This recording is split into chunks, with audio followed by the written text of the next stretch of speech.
Good morning. My name is Neel Kashkari. I'm president of the Federal Reserve Bank of Minneapolis. Welcome to our 2026 Regional Economic Conditions Conference. You know, the Minneapolis Fed is charged to represent what we call the 9th Federal Reserve District.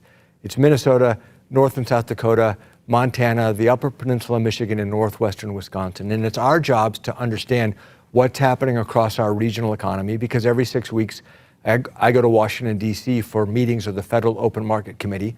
And part of what I'm doing in those meetings is talking about what's happening in our regional economy to help inform national monetary policy. So I do this, and my colleagues spend a lot of time going out around the district to meet with businesses and labor leaders and families and consumers to understand what's happening on the ground. But once a year, we decided, let's bring experts from around the district to us. And that's 8 or 9 years ago, we started this Regional Economic Conditions Conference, where we get to hear from experts based in every one of the states that we are responsible for covering to give us their outlook for their state's economy for the next year. And as part of this, we always invite one leader, one political leader, civic leader, business leader who represent a lot of this district to come share their views with us. And I'm proud and pleased today that we have Bob Frenzel with us here this morning. Bob is the chairman, president, and CEO of Xcel Energy. Xcel is a major electric and natural gas utility provider here in our region with millions of customers across the 9th Federal Reserve District.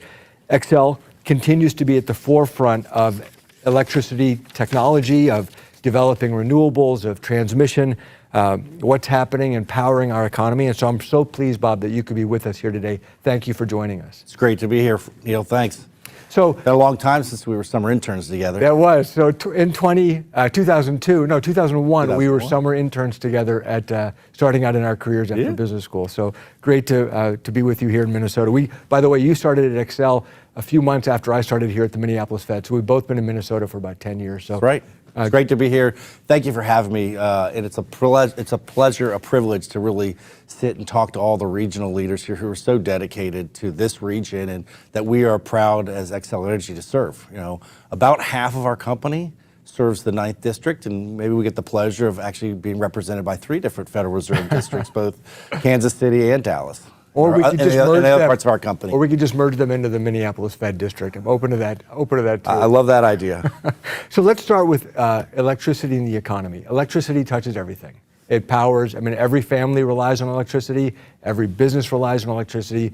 Electricity demand is, in a way, an indicator of economic activity. I'm curious, from your perch at Xcel, what are you seeing in the economy? Well, it couldn't be a more interesting time in electricity. Maybe we should just pause for 2 seconds and reflect on, maybe 2 minutes, and reflect on where we're actually sitting. Because, you know, for the viewers, the Minneapolis Fed sits right on the Mississippi River, but maybe more coincidentally, or maybe not, that it sits right above St. Anthony Falls. And if you think about the birthplace of Minneapolis, it's because we put grist mills on St. Anthony Falls. Not we, Xcel, but we, the Pillsburys and the gold medals of the world, put grist mills on the Mississippi River. These are the only waterfall on the Mississippi River, and this is why Minneapolis is actually here. But it's also why Xcel Energy is here. So we built our first power plant right on those same falls, the Hennepin Hydro Station, right after the invention of the light bulb. And we've since modified that plant a number of times, but it's been an incredible place to sit. And I think what's important to draw from that story is that, you know, we started making light bulbs, and then we started powering streetcars. And I think the world didn't understand the value of electricity. And today I talk about it as the greatest product that man has ever made is electricity. And it powers every part of our national and global economies. And we always say that when you look at the electric sector in the United States, we make up 1% of GDP, but we're the first 1% of GDP. Without us, you don't have a bank. You don't have a football stadium, and you don't have an iPhone. And so we make up an enormous and important piece of GDP. To your point, we power everything. But as you think about economic development, you know, if you build it, they'll come, right? That's the old shoeless Joe Jackson quote. We built a hydro facility, we built an electric grid, and the next thing you know, a city sprouts up around it. And the lesson in here is that we're at a major inflection point in the United States history as it pertains to, I'll call it the next wave of important infrastructure, and that's going to be artificial intelligence infrastructure. And I think that if we think productively and proactively about our role as a region, our role as states, our role as an energy company in building infrastructure in advance, we know that they will come. And I think that's something that we should have a conversation about today. Well, for sure, for sure. But just trying to look at electricity demand, you feel good about the economy, let's say the next 12 months. And I'm going to put my monetary policymaker hat on. The economy is sending us mixed signals. The labor market looks like it's cooling gently. The stock market is doing well.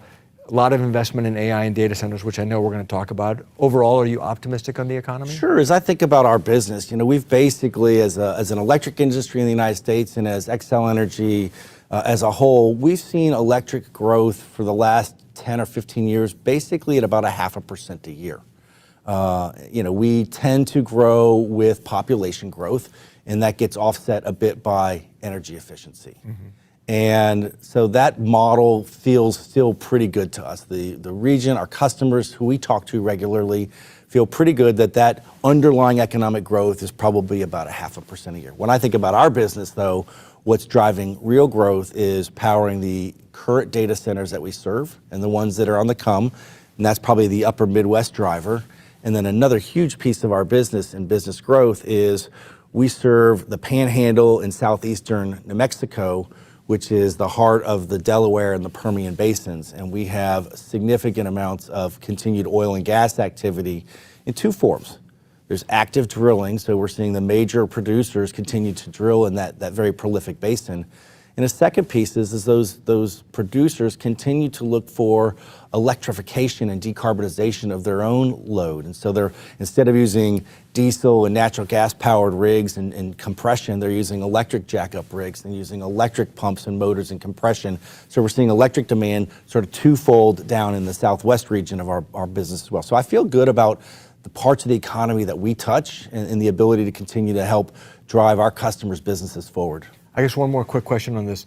Some of the consumer-facing businesses that I've talked to in Minnesota, big companies that have big retail or consumer presences, have said to me that they see some consumer behavior reflecting pressures for lower income and middle income families. I'm curious, would an electric company have that kind of visibility in saying, oh yeah, this category of our customers are more stretched, this category of our customers are doing fine, or do you not have that visibility as much? We see visibility into it when we have sort of payment backlogs and, time for, accounts receivable extensions and, bad debt claims and things like that. But broadly, what we saw during the pandemic was really interesting is that, the electric consumption is a relatively stable thing from a residential customer perspective. A little more volatile from a medium-sized business or a large business, but from a residential customer, we're not going to see a ton of volatility there. Although, interestingly enough, during the pandemic, what we saw was a lot of people working from home, right. A lot of electric load going up during the pandemic, but generally that's leveled out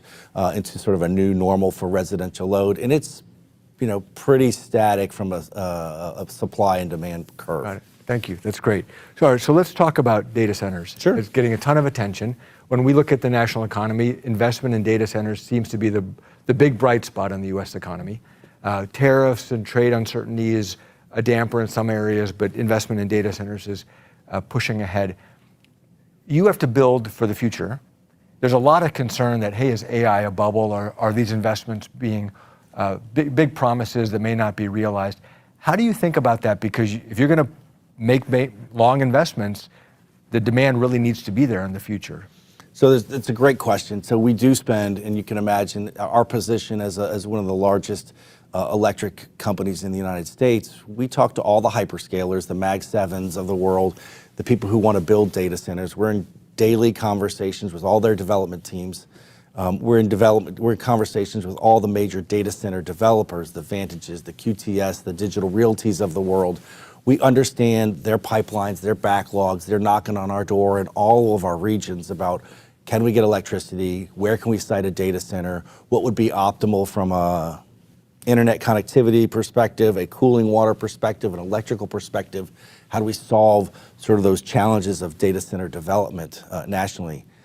And then, they're putting real money after this as well. And so when we talk about principles for how we do data center development with these folks, one of our core principles is protecting the existing customer base, right? So if you think about how an electric utility prices its product, it's basically we take all the PP&E that we own and operate and we divide that by the number of megawatt hours of sales that we deliver every single year, and that becomes the rate, and the rate becomes what everybody pays.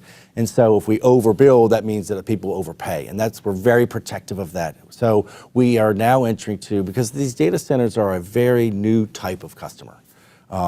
Some of the largest loads we've ever seen in the United States getting built from an electrical perspective. So we want to make sure that our existing customers don't bear the burden of these very large development activities that we do believe need to happen. So what we do is we're trying to sign long-term pricing arrangements with the Metas, the Googles, the Amazons of the world. So think 15, 20-year contracts. Think minimum revenue requirements or minimum floor, minimum takes in terms of contract pricing, so that we can make sure that if we have to build infrastructure to support them, that infrastructure is amortized over the life of that contract, and we protect our existing customer base when we do that. So that's how, because there's been a lot of attention on, and it makes sense at a high level, if there's this massive new demand for electricity from these new data centers that are coming in, boy, isn't that just going to push up electricity prices for everybody?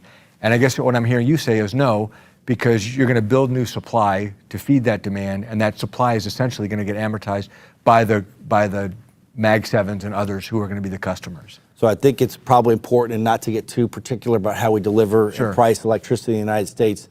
We really do make and deliver electricity in two different ways in the United States. We have sort of fully vertically integrated utilities, people like us who generate our electricity, transmit it, distribute it, and work with our customers on that.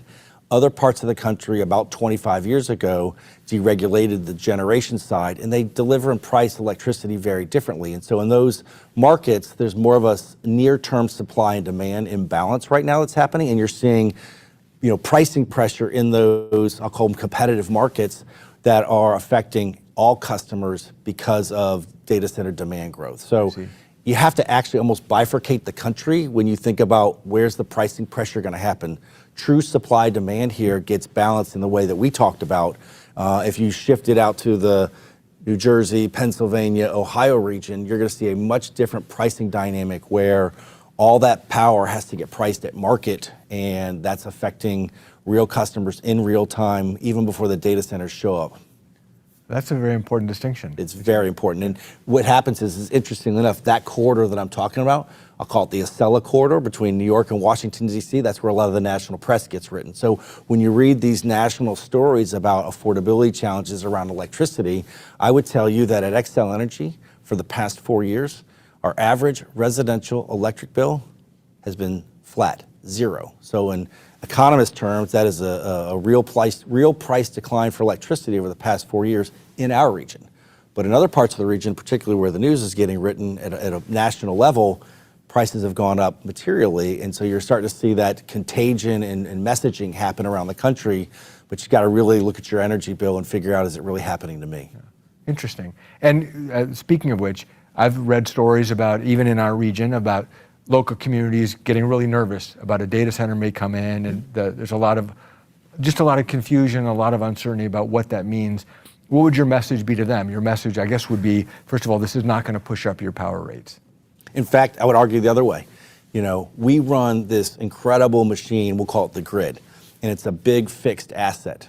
And if you put more units of production through a fixed asset, the rate for everybody comes down. So actually a large data center load on your system should, all things being equal, drive prices down for electricity, not up.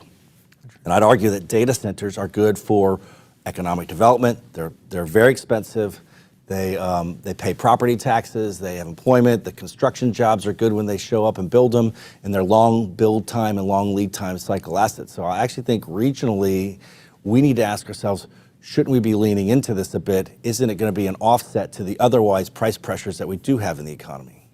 It's funny, I know you used to live in Texas before you moved to Minnesota. I was in Texas a year or two ago, and there were data centers going up all over the place near Austin. And I was there, and it's 110 degrees here. Why would you build a data center where it's 110 degrees? Why would you build a data center in North Dakota or Minnesota where it's just on average, a lot cooler. So there's a lot of reasons why data center developers choose to locate where they are. And we have great regional aspects of our region, right? It is cooler.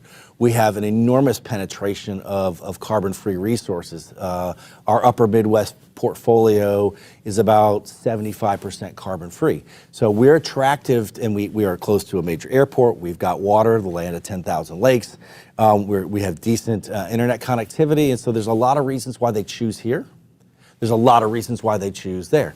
Siting, permitting, speed, cost of labor, all those things factor into how fast can they build it and what it costs to build the data center itself. The cost of electricity is meaningful, but when you think about a data center, a 1,000 megawatt data center costs somewhere between probably $10 and $15 billion to build. That's depreciating over a 15 or 20-year life. That dwarfs the cost of the electricity they pay to power it. So while electricity becomes their highest real-time operating cost, the construction cost and the amortization of that construction is actually their single largest cost. Interesting. Now, so can we talk a little bit, just staying on data centers and the mix of supply, talk about nuclear. Nuclear's getting a lot of attention now. Maybe it's a new dawn of nuclear. I think we've heard these before. My impression is, you're the expert, nuclear's hard and it's complicated and it's expensive. What is Xcel's footprint in nuclear, and what is your outlook for nuclear? Yeah, I think I have to start with that I'm an unabashed nuclear fan. My absolutely first job, before we were summer interns together, I was a nuclear engineer in the United States Navy. I ran nuclear power plants on aircraft carriers. I wore my nuclear tie for you today just to prove how much I'm a fan of the national benefit that nuclear has provided to this country. It's an important part of our national energy makeup. It supplies about 20% of our electricity today and probably 50% of our carbon-free electricity in the United States. We are the largest nuclear region in the world. We have about 100 nuclear reactors here in this country. There's about 430 globally. So the existing nuclear fleet runs incredibly well.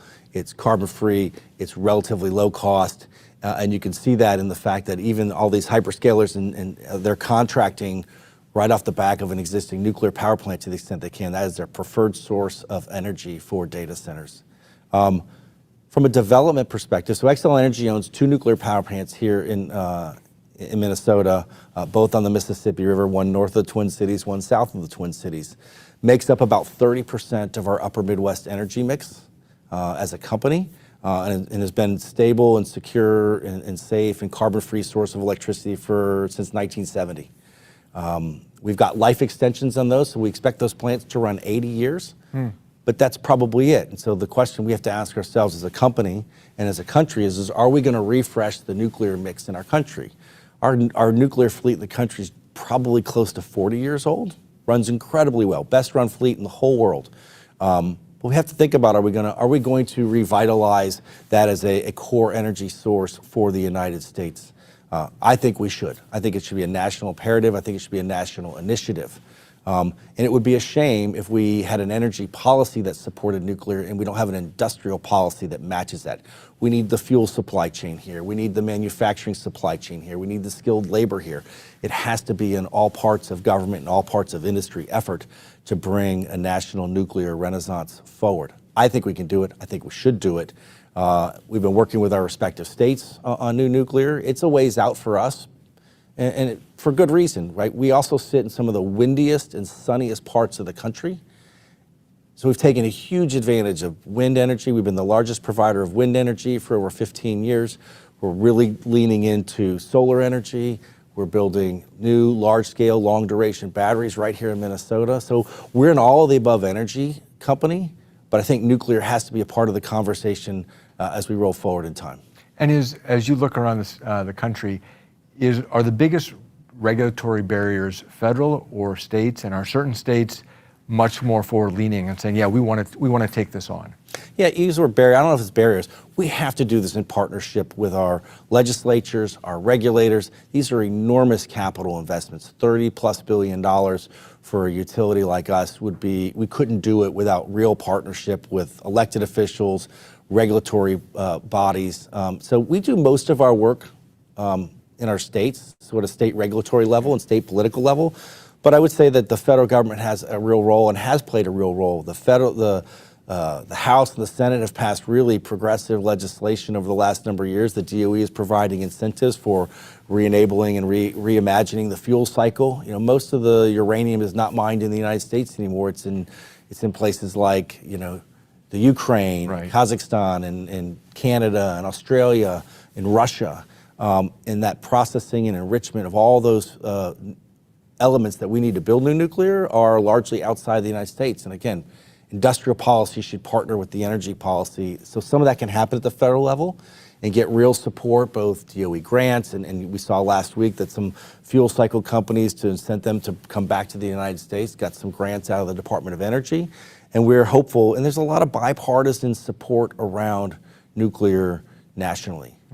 Some states are moving faster than others, but some of that's just because where they are in their life cycle of how much supply and demand do they actually have, and when would they actually need nuclear. So I think we're in the right spot as a company. I'd like to see the country accelerate more.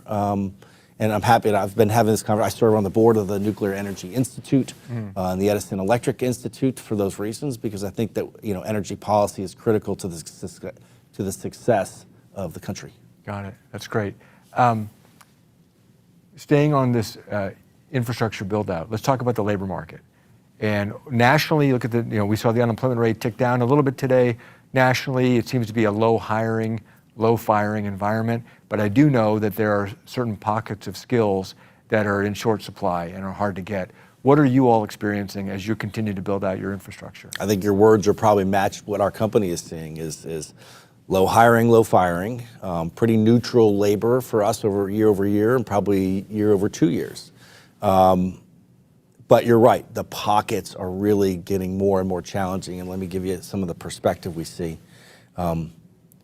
If you think about this phenomenon that we'll call data centers, if you think about what the hyperscalers have said this year about their construction plans for new data centers, I think if you aggregated all the hyperscalers, it's somewhere in the neighborhood of $600 billion of capital spend for data centers.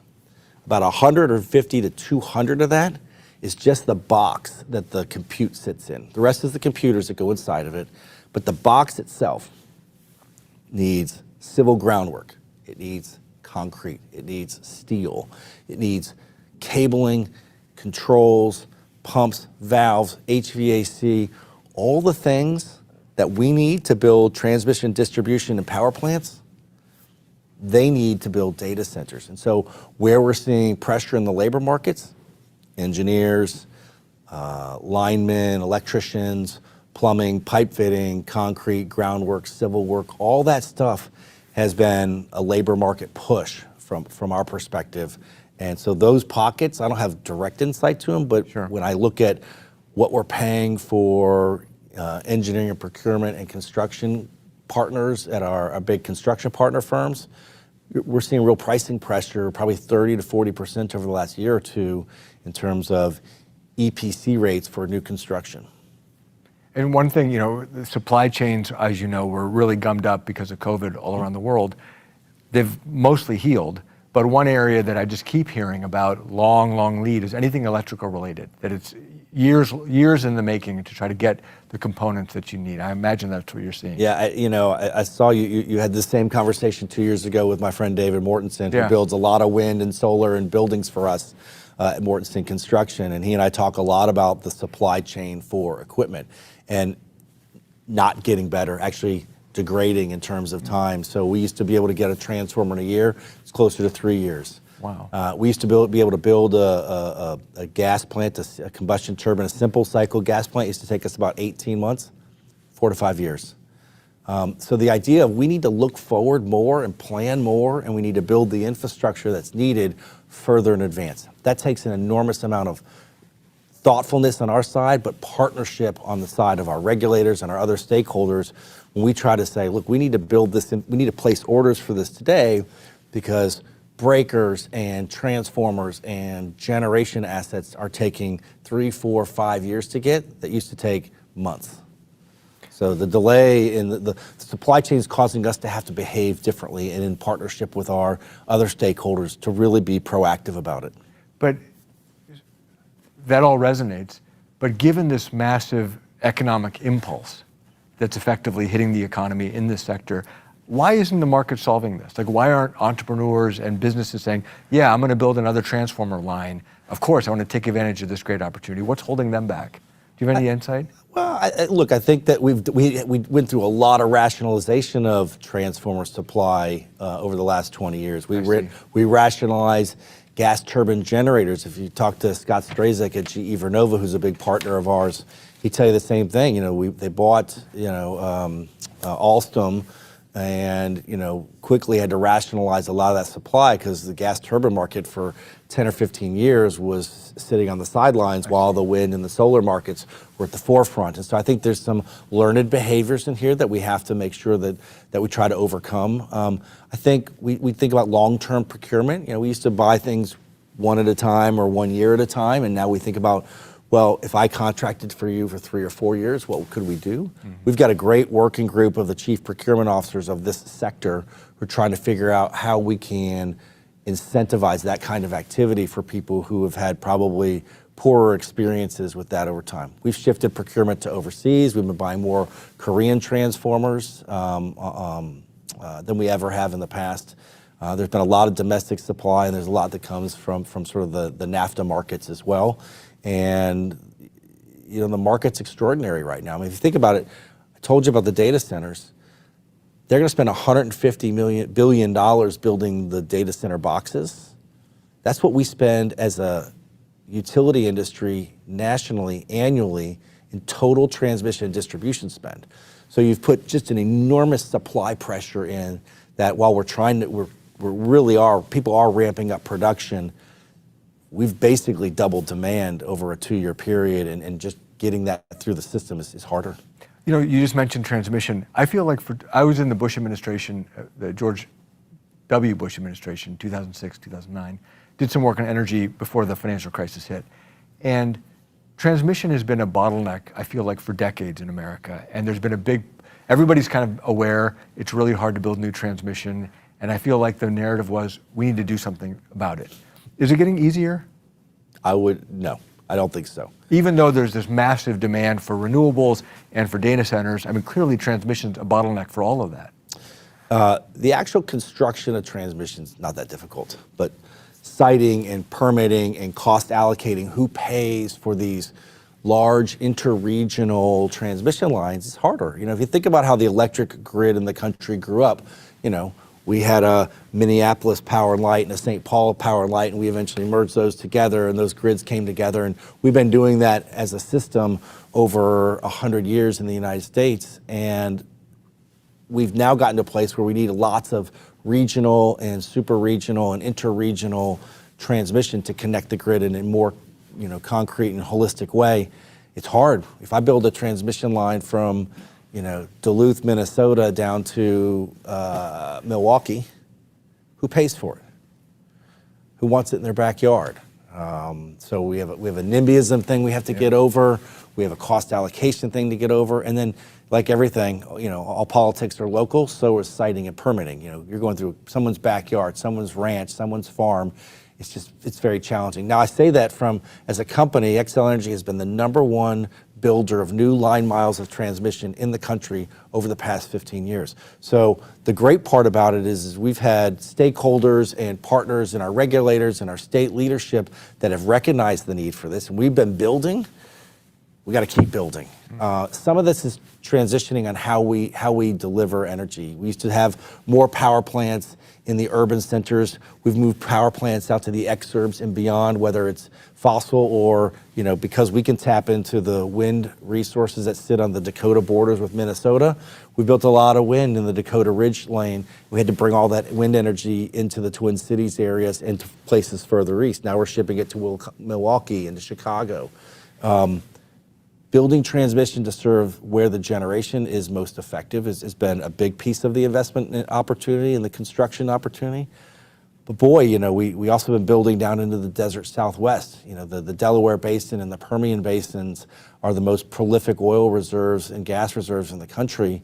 And we had to go empower those customers and enable that great national resource to come to market. And so we've been building. I think we need to build more. We've been very much partnering with these things called regional transmission organizations. They're created as part of the Federal Energy Regulatory Commission and national regions of transmission. And when you partner with the Midwest system operator or the Southwestern power pool, the partnership takes longer, right? You know, when it's the committee deciding, it's a little bit longer. But we've gotten to a place where they're turning the planning crank a lot faster. They're coming out with plans, and then they're allocating those plans to companies like ours to come build. And so we've got a great opportunity sitting in front of us with a long-range transmission plan that was architected by MISO that's going to build thousands of miles of high-voltage transmission lines through the upper Midwest to help us ship power around, keep costs affordable, make sure that we get the energy from where it sits to where the people need it, where the companies need it. So I'm buoyed by it, but it's still a really long and cumbersome process that I think we should try to reimagine. Got it. That's great. That's great. Very interesting. All right, let's shift gears if that's okay. Sure. Let's talk about how companies are using AI. I talk to a lot of businesses in our region, and every big company I talk to is telling me, yes, we are using it. We're finding ways, maybe pilot projects, maybe bigger scale, finding ways to improve efficiencies. Even some CEOs who were skeptical a couple of years ago have said, no, we found real use cases. How is Xcel using AI? So we're going to mirror your feedback from other companies. We're a large company, 12,000 employees, probably at any given time, 6,000 contractors working with us, building and constructing new equipment, new power plants, new transmission lines. We use AI in really two forms. AI that's provided by others, and then AI that's sort of in-house. And I'll talk a little bit about both. I'll start with, we have not seen, and nor do I see in the very near term, sort of the use of agentic AI in our business. So this idea that you have an agent that's helping you do things. But generative AI, this idea of creating information and sorting through information and providing intelligence with that and helping the humans make judgment calls off of that, we're seeing a lot more working through our organization and through our partner organizations. So I'll give you an example. So we partner, we have a software system that helps us to analyze maintenance. So we used to fly helicopter, we used to patrol by foot, then we fly by helicopter, now we fly by drones. We fly drone images over all of our transmission and distribution systems. We take pictures, high granular pictures. We pump them into a computer model. It looks for defects. Things that would take engineers and human beings months to sort through. The computer can sort through it in hours or days or weeks. I mean, it could be like a fallen tree. Well, no, I'm talking about like a cracked insulator on a pole that the human might not even see from the ground, that the drone can take a picture of, the computer sees it and says, you need to go fix that insulator or you're gonna have an outage. I see. Or worse, you're gonna start a fire. Right. And so our intelligence of our grid has gotten dramatically higher through drone usage and through the computer processing of that. It helps us direct where we send maintenance activities. It improves reliability, it de-risks the business. So that combination of us and our software provider, we didn't write the APM software, somebody else did, but we use it and they've built into their software that capability that helps us. So we sort of build the database, then we put the software on top of it and it analyzes. I'll call that, generative AI, and that software is getting better generation over generation over generation. Similarly, in a risk mitigation category, I talked about wildfire, and this is a region, North Dakota, South Dakota, Montana, Wisconsin, parts of Minnesota have, rising wildfire risk from, volatile weather patterns, droughts, dry grasses. And so we use cameras on our system that now use artificial intelligence in the camera to pinpoint smoke. They're automatically connected to local fire departments and emergency management people so we can get the suppression out faster. Most of the stuff's caused by human beings, cars, sparks, cigarettes, you name it. But if we can get a fire out faster, we preserve communities, we preserve infrastructure, and all because the cameras are using software that is AI enabled. Inside the company, I'll talk about system planning for a second. So we run a huge piece of the complex machine we call the grid. and it spans one of the largest footprints of any company in the United States. We serve from the Upper Peninsula, Michigan, down to Carlsbad, New Mexico. Not contiguously, but we have to plan, and we plan it in regions, but we have to plan for that.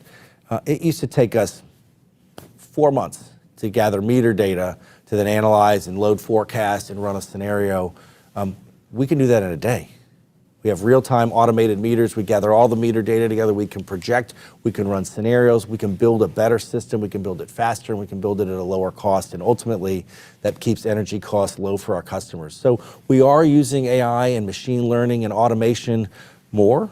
We're not quite at the agentic stage. I see that on the horizon.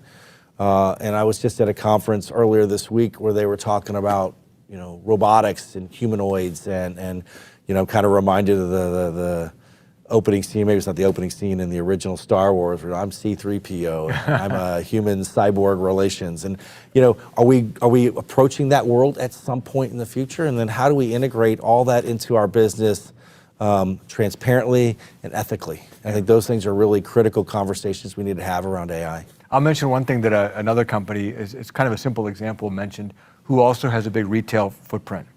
And this CEO said that they have an AI agent listening to their customer calls. And what it does is it brings up the prompts to the operator on the company side to get them to the right answer more quickly, so that they're not sitting here digging around like, oh, you're asking about this. The AI can figure out, oh, the customer's really asking about this.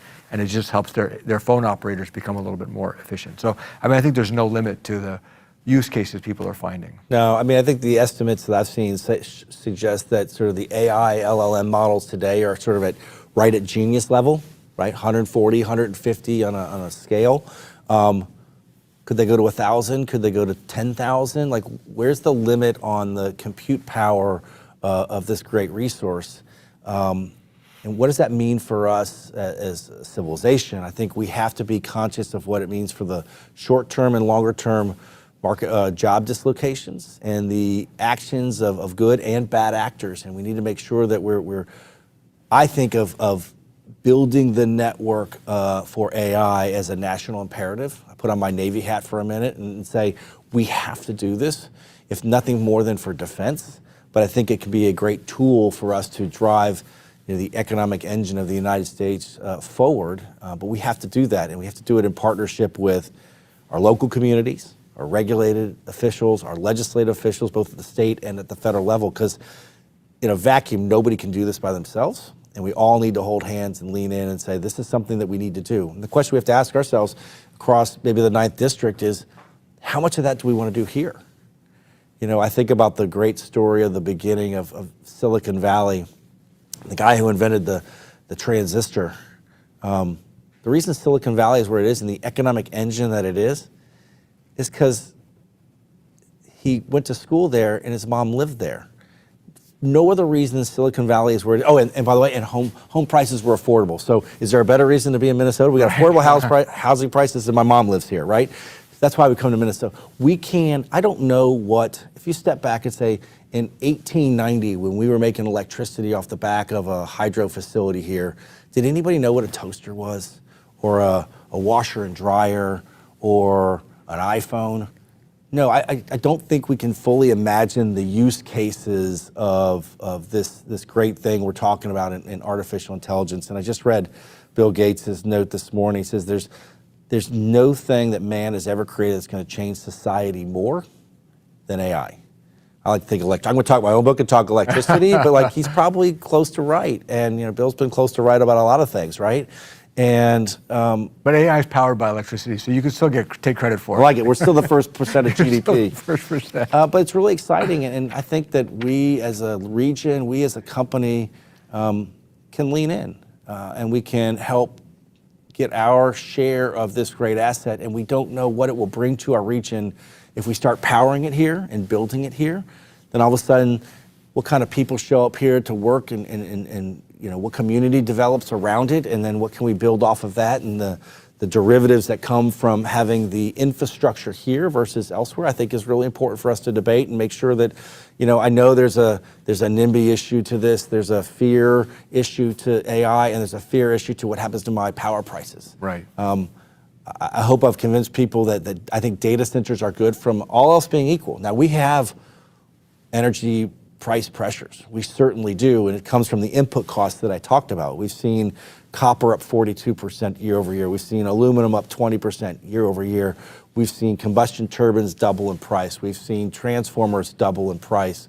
So that's energy inflation that will trickle through over long periods of time through our business model. We put it on our balance sheet. We charge our customers for it a little bit at a time, but it's going to trickle through energy inflation over time. As a company, we've had over a decade, our average power prices have gone up about 1.4% for the last 10 years. So again, as economists would say, that's a real price decline for electricity over the past decade. We try to keep our bills at or below nominal inflation to make sure that our customers aren't feeling real inflationary pressures from our product. And as I think about the input pressures that we're feeling, we might be at above nominal rates for a little while, but I think over a 10 or 20 year period with technology and process improvement, we think we can keep bills very benign for our customers and drive the economy forward all at the same time. So let's, we're almost at the end of our allotted time, and I think we could keep going for a long time. I just want to talk a little bit about weather and disasters, and one thing that, if you want to touch on it, at the Federal Reserve, we are very, very focused on cyber defenses because we are probably the most attractive target for the world bad actors, nation state bad actors. If they could hack the U.S. central bank and our financial system, they could do real damage to the U.S. economy. I'm curious, whether it's weather or other natural disasters or cyber, what is at the top of your list of things to worry about? All of the above, I'm guessing. Yeah, it's interesting. We talk a lot about AI this year, maybe AI last year. I would have said the word of the decade is resilience. The idea that things are going to happen, we know they're going to happen, but how do you recover from how do you make your system more resilient on the front end from damage happening, and how do you repair it faster on the back end? That's how I think about resilience. In 2003, when I was living in New York and you were probably in San Francisco, we had a massive electric blackout that was caused by a tree branch in Ohio. And we learned a ton as an industry around, what we talk about as N-1 configuration. Like if you have a failure, you need a backup. And so our transmission grid is built with that in mind.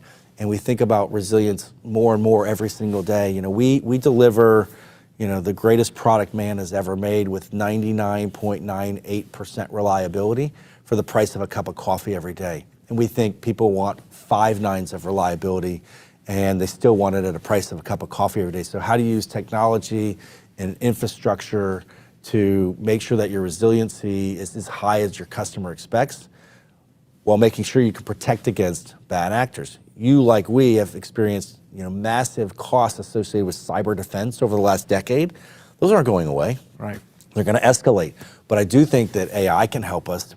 The bad actors are going to use AI. We need to use AI on the defensive side. And we as an industry, the great part about the electric utility industry is we generally don't compete with each other. I have a footprint that I serve customers in, and the guy in Virginia has a footprint that they serve customers in, which means we share best practices probably better than any industry out there, and we have mutual assistance programs. We have cybersecurity programs called Neighborhood Watch, where we're looking out for each other and sort of the smaller companies on our system who may not have the cyber resources or the physical resources. We can do all that because my bank doesn't compete with another bank. My utility partners with our neighbors on both sides of us and all around the country. And I think that should give us real confidence that we're working together to protect what I think is the nation's most critical infrastructure asset, which is our electric grid. Because again, without our grid, you don't have a bank. So let me ask you though, you mentioned the tree branch in Ohio triggering this huge blackout. But of course we had this terrible weather event a few years ago, the winter in Texas, which wiped out huge sections of the grid. It seems, as a observer, it seems like the grid is incredible, but when something goes wrong, it can really go wrong. I'm just curious, is it getting better over time, or are the problems just changing? Absolutely getting better over time. I think if you looked at any metric, you'd see reliability improvements and hardening, but we're tracking a much more aggressive weather environment. Right. So we build back better. We build with bigger poles, we do more undergrounding, we do more resilient infrastructure. we're absolutely keeping up and nominally probably getting better on resiliency and reliability across the sector. And by the way, our customers expect it. We are more and more and more reliant on electricity than we've ever been before, and it's only going to get more reliant, not less. Yeah. So we know that we've got to continue to meet the moment for our customers. We've got to meet the demand moment. We've got to meet the reliability moment. And like all things, if it becomes unaffordable, it slows down. If it becomes unreliable, it just stops. So we have to stay reliability first, affordability second, sustainability third. Those things are always in tension, but we think we do a great job as a company and really as a country managing those three priorities. Got it. Well, Bob, this is great. I think we could go on for a lot longer. Good. I'm sure we're going to have many more conversations privately. But on behalf of my colleagues at the Minneapolis Fed, thank you for being here. Thank you for sharing your career. I mean, you've obviously been at this for a long time. And I forgot about the working on the Navy ships as a nuclear engineer as your start in the energy sector, but it's really great for you to be here with us. Well, thank you. Thank you to everybody who's helping this region out, and thank you, Neel, for your service. I appreciate it. Thank you. So with that, folks, I'm going to turn it over to my colleague, Joe Mann, who's going to take it forward from here. Well, thank you, Neel, and thank you, Bob, to both of you for a very enlightening conversation. And I think I speak for everyone in the audience when I say that I would gladly listen to a longer conversation between the two of you. I'm here to turn it over before we get into the panel discussion part of our conversation and talk a little bit about some of our indicators of the current business conditions and the outlook for the Ninth Federal Reserve District. My name is Joe Mann. I'm a Regional Outreach Director at the Federal Reserve Bank of Minneapolis.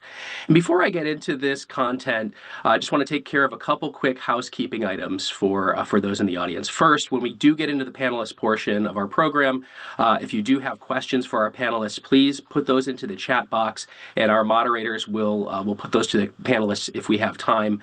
Second, just so you know, all of the panelists' slides and my own that I'll be presenting, as well as a copy of the video from this event, will be emailed to all registered attendees next week. So you can look forward to those in case you feel like you've missed anything. Those will be posted up on our website as well. And last, just to say, we would love afterwards to get your feedback on how you think this event went, what you liked, what you think we could do better. So we will be sending, along with those links, a 3-question survey just to get a kind of an idea of how we can improve.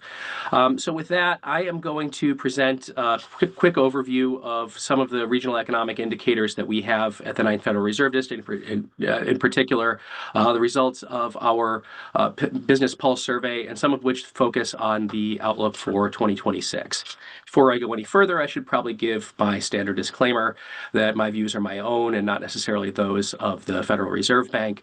And in fact, in a lot of cases, most of these most of the information that I'm going to be sharing is going to be the opinions of a lot of other people who aren't affiliated with the Federal Reserve at all, because that's sort of how our surveys work. So I'll give you a quick overview of the Business Pulse survey that we conduct at the Minneapolis Fed before I get into the survey results. Again, some of which are going to be focused on the outlook for 2026 as a whole, in addition to our kind of monthly indicators, which are posted on our website. Just to not keep you in suspense, I'll just say in terms of the 2026 outlook, we're seeing a net positive optimism for businesses themselves, but their outlooks for the economy as a whole are net pessimistic on balance. I'll show you some details on that in a minute. And then I wouldn't be doing my job if I wasn't using this opportunity to recruit more participation in our survey. So I'm going to talk to you about how you can become a source for our survey. So what is this survey? Well, you can find it on our website at our regional surveys page that you see here. It's a monthly survey that we do of business conditions. We have a lot of surveys at the Minneapolis Fed, but this one we've been doing monthly for just going on 4 years now. It contacts businesses all across our region in all industries and firm sizes, and we try and do a good job kind of getting our feelers out there and building a good contact database. We're always looking for more participation in this survey. And we track a variety of business indicators, mostly for businesses themselves and not necessarily for the economy. My colleagues and I really lean on this survey a lot for good economic intelligence, which we feed up the chain to our policymakers like Neel to keep them informed about economic conditions. And as Neel laid out at the beginning of that conversation, you know, this is a really important part of the policymaking process. So if you're interested in participating in this, I'll be putting this QR code in the corner of my remaining slides. You also see there's a the URL on this slide that you could just enter into an address bar on a browser, or if you're adept with QR codes, you can scan these QR codes, and that'll take you to a short form where you can sign up to participate in this survey. It's a monthly survey, but it's completely voluntary. So if you don't have the time to do it in a given month, you don't have to participate, or if you don't feel like doing it. And it is only about 3 minutes that it usually takes to do the survey. We have a very small number of regular questions that we ask, and we occasionally ask special questions. So with that, I'm going to just I'll continue plugging participation in the survey throughout, but I really do want to underscore how valuable it is for those of you who own or manage a business, or even a business location of a larger business in the audience. We would love to have your participation in this. So just again, a quick reference. This is the 9th Federal Reserve District. I'm not going to enumerate the states here. A lot of folks in the audience have participated in these panels before, but this is the region that we're focused on for the purposes of this survey. The businesses that I'm going to be presenting results from are drawn from across this region, all the way from the Rocky Mountains to the eastern part of the Upper Peninsula of Michigan, the north central United States. So just to get into the survey results themselves, and I'll be talking about the outlook indicators both for the month of January and for the year of 2026 that we've asked about. But I'm going to be sharing with you kind of the recent history of results from this survey, and just to kind of get into a little bit of detail about what I'm presenting here. So as I mentioned, we ask about a number of indicators, business indicators, on a monthly basis. We ask businesses how they performed over the past month and what they expect to happen in the month ahead. I've summarized those results here in sort of what you might call a diffusion index. And just the way this works is we ask businesses whether the indicators increased or decreased. We give some degradations, but that's basically it. And I'm summarizing here on balance whether the businesses told us that these indicators increased or decreased over the previous month. That dotted line that you see in the middle is the cutoff point between whether it was net positive or negative for the past month. And the little dots that you see all over this plot are the monthly observations, so month to month, what businesses tell us. And then those kind of bounce around a lot. They're a little noisy. And so just to sort of smooth them out, I've done a 3-month moving average smoother here. And that's what the solid lines are in this plot. So as you can see, over the last few years, at the beginning of 2022, when we started conducting this survey on a monthly basis, sales, you can think of that as being sort of a proxy for demand, and the economy were pretty strong, and they've kind of slowed down over time. They bumped up at the beginning of last year into net positive territory, but over the last few months, they've slumped into negative territory. For December, they were net negative and approaching neutral for January. Profits for most of the period of the survey, for the majority of businesses in our survey, have been telling us that profits were decreasing over the past month. So that's not really anything new, but you can see they follow sales pretty closely. So that's kind of the overall sort of business performance. One of the other things, obviously, that we're keenly interested in the Federal Reserve is the investment environment. You can see that business investment capital expenditure is net positive over the last few months, just barely net positive after coming down, but still in positive territory. Negative for expectations for January. We ask about inventories as well. Not all the businesses in the survey carry significant inventories, but you can see if you look over the last year, that big inventory bounce that started in late 2024 and into early 2025 in anticipation of changes in trade policy, and those have been drifting down over the past approximate year as well, and they're in negative territory right now. Obviously, at the Federal Reserve, we have the dual mandate where we're focused for monetary policy making purposes on employment and on prices. So those are two things that we're really keenly interested in this survey. So that's what I'll be sharing over the next 2 slides. The employment indicators, we ask about both headcount at the firms in the survey, basically what's changed with your staffing level over the past month, and then hiring, the sort of the stock and the flow side of the labor market. Are they increasing or decreasing hiring activity over the past month? And again, you can see that over the past year, both of those have drifted down, and they are in negative territory this morning. We did just get a national employment report for December this morning, which showed positive, small but positive net change in payroll employment in December. Our December results for the firms in our survey in the district are net negative as well, and have been for the past several months. Last thing that's pretty as I mentioned, pretty core to what the Federal Reserve does is the price environment and the inflation picture.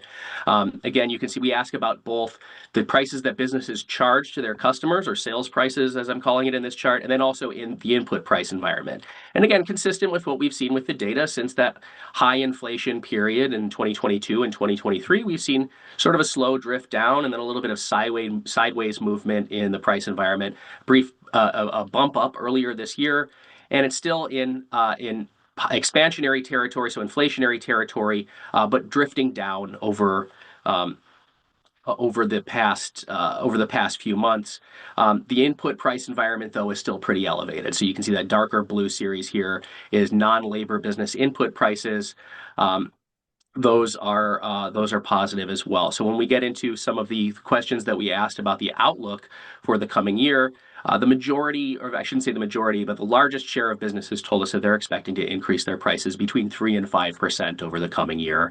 I should mention that with the employment picture, even though employment's been trending down, on balance, businesses were expecting to increase their headcounts and staffing just barely in positive territory, but expecting increased employment over the coming year. And again, with the outlook, that's where I'm gonna leave it here. So we asked a special question, given that this was the year-end survey, looking forward to 2026, just asking about what is then sort of net level of optimism versus pessimism for a few different areas. And the way I would summarize this chart is businesses on balance are optimistic for their own operations. So more than 40% of them told us that they were either very or slightly optimistic for their year ahead in terms of their business performance. A significant portion and a larger share than last year told us that they were pessimistic for the year ahead, but still optimistic on balance. And then when you get further away and ask them about their expectations for the economy, those are net pessimistic, and you can see that reflected in this chart. One thing that I'll point to before I wrap up that I think is a little bit interesting, usually when we do a survey question like this, that is where we ask about expectations for own business versus economy, the further away you get from the business, the more uncertainty or the more pessimism that you tend to find. So the national economy tends to have a lot lower level of optimism than businesses have for their own businesses. What's interesting here is that the state economy question, we saw a higher level of pessimism than the national economy even, which is not something we usually see. Usually it's state economy optimism is slightly higher than national economy. Couple things going on here just to comment on briefly. The first is we have a number of, basically all of the states in our region are heavily dependent on agriculture, and a lot of the businesses in our survey are connected to agriculture in some way or another, even if they're not directly in agriculture. Some of them might be, for example, equipment distributors or producers for agricultural equipment. And so to the extent that agricultural conditions are relatively weak and have been for several years, I think that's dragging down some of the state economic outlook in states across our region. And the other thing that I'll mention is specifically in Minnesota, we've been getting a large volume of comments over the last year about concerns about changes in this sort of paid sick leave policy that are going to be going through. A lot of businesses are concerned about the impact of that. So if you look at just the results from Minnesota, those were negative as well. So those two factors, I think, are kind of driving down some of the optimism in the state economies as well. So with that, I am going to wrap it up. Again, I just want to really underscore how vital it is that we have participation from a diverse array of businesses across our region. Would highly encourage you to sign up for our survey if you're willing to do so. Please consider entering that URL into your browser window or scanning that QR code. And with that, I am going to turn it over to my colleague, Ron Wirtz, who's going to lead our panel on labor markets. Ron? Thank you, Joe. Great job. And I just want to also emphasize one thing about the Business Pulse surveys. If you sign up, you also get results from that survey. So it's not only informing the Minneapolis Fed, but we share that data very quickly with not only with the public, but even sooner with our panelists themselves. So there's a little bit of information sharing on there that you might be interested in. So We're going to turn now to parts 3 and 4 of the conference, which I'll outline briefly before we get started again. My name is Ron Wirtz. I'm Regional Outreach Director with the Minneapolis Fed. So in the next 2 sessions, we're going to host 2 panel discussions with experts from each of the 9th District states. The first panel will be on labor force trends in Minnesota, Wisconsin, and the Upper Peninsula of Michigan. Each panelist is going to have about 15 minutes to present an overview of labor market conditions in their state, and we're going to conclude with a Q&A session until the hour is up. I will moderate that Q&A session, and I encourage viewers to submit questions in the Q&A box during this session. I'll kind of keep an eye on that and try to include as many of those questions as I can. In the interest of time, I'm only going to give very brief introductions of speakers. Angelina, if you want to start sharing, I can get us started. Each of our speakers have really deep experience where they are, and the additional bio information can be found pretty easily online. So our first panelist is going to be Angelina Nguyen, who will talk about the Minnesota's labor force. Angelina is Research Director at the Labor Market Information Office at the Minnesota Department of Employment and Economic Development. Welcome, Angelina. Please get us started. Thank you, Ron. Good morning. As Ron said, I am a Director of Labor Market Information Office at DEED.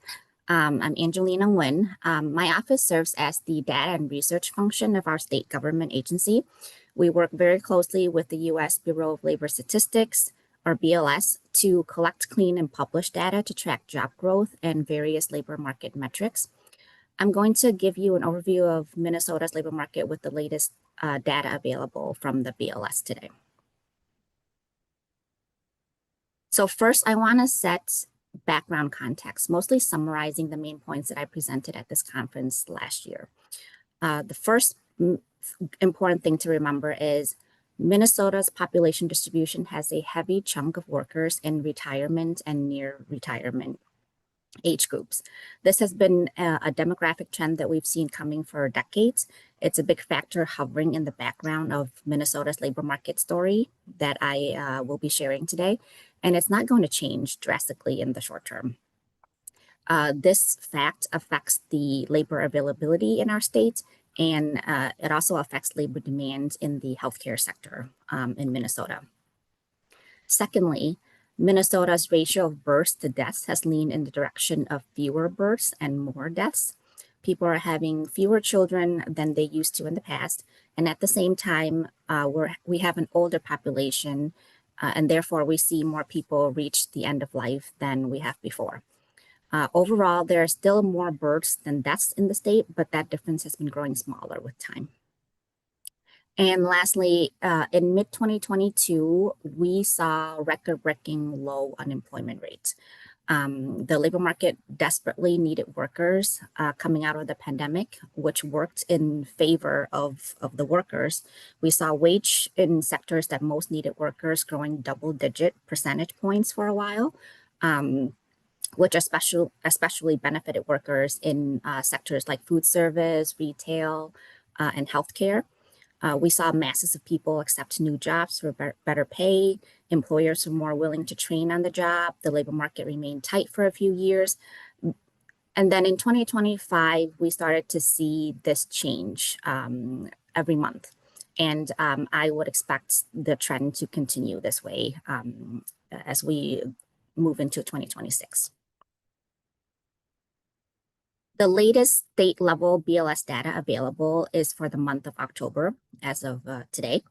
You'll notice that some data elements are blank in this presentation, will be blank for October, and that's due to the federal government shutdown in October and the first half of November.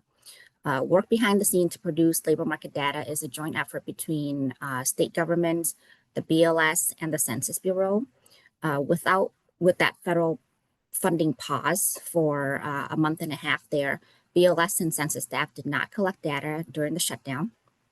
And this data gap affects what we could know about the labor market in 2025, and it will continue to limit what we know in the upcoming year. And I'll touch more on that point later. But for now, let's start with Minnesota's labor force. So overall, our labor force has been growing. It's currently about 3.17 million people, and it has about 44,000 more people than in February 2020, right before the pandemic. Labor force participation rate has been hovering at 68% for years. That's the green line you see there. Before the pandemic, our labor force participation rate was around 70%. So this 2% difference is due to the wave of retirement we saw between 2020 and 2022, and the fact that our population has a big share of baby boomers. Even so, our labor force participation rate is among the highest in the nation, ranking among the top 5 or 6 states in the country. And it's almost 6% point higher than the national labor force participation rate. And this is the case for all of our neighboring states as well. People are engaged in the labor markets in the Midwest. Our job growth from month to month has been generally steady after the pandemic. We recovered all the jobs lost and surpassed pre-pandemic job levels. Both the private sector and the public sector have seen steady job growth. Our unemployment rate has been inching up as well every month in 2025, and that follows a national trend. As of November, Minnesota's unemployment rate is at 4%. The US unemployment rate is at 4.6%. And this is considered in the ideal range of the natural unemployment rate. So it's not a bad thing. However, our labor market is no longer tight.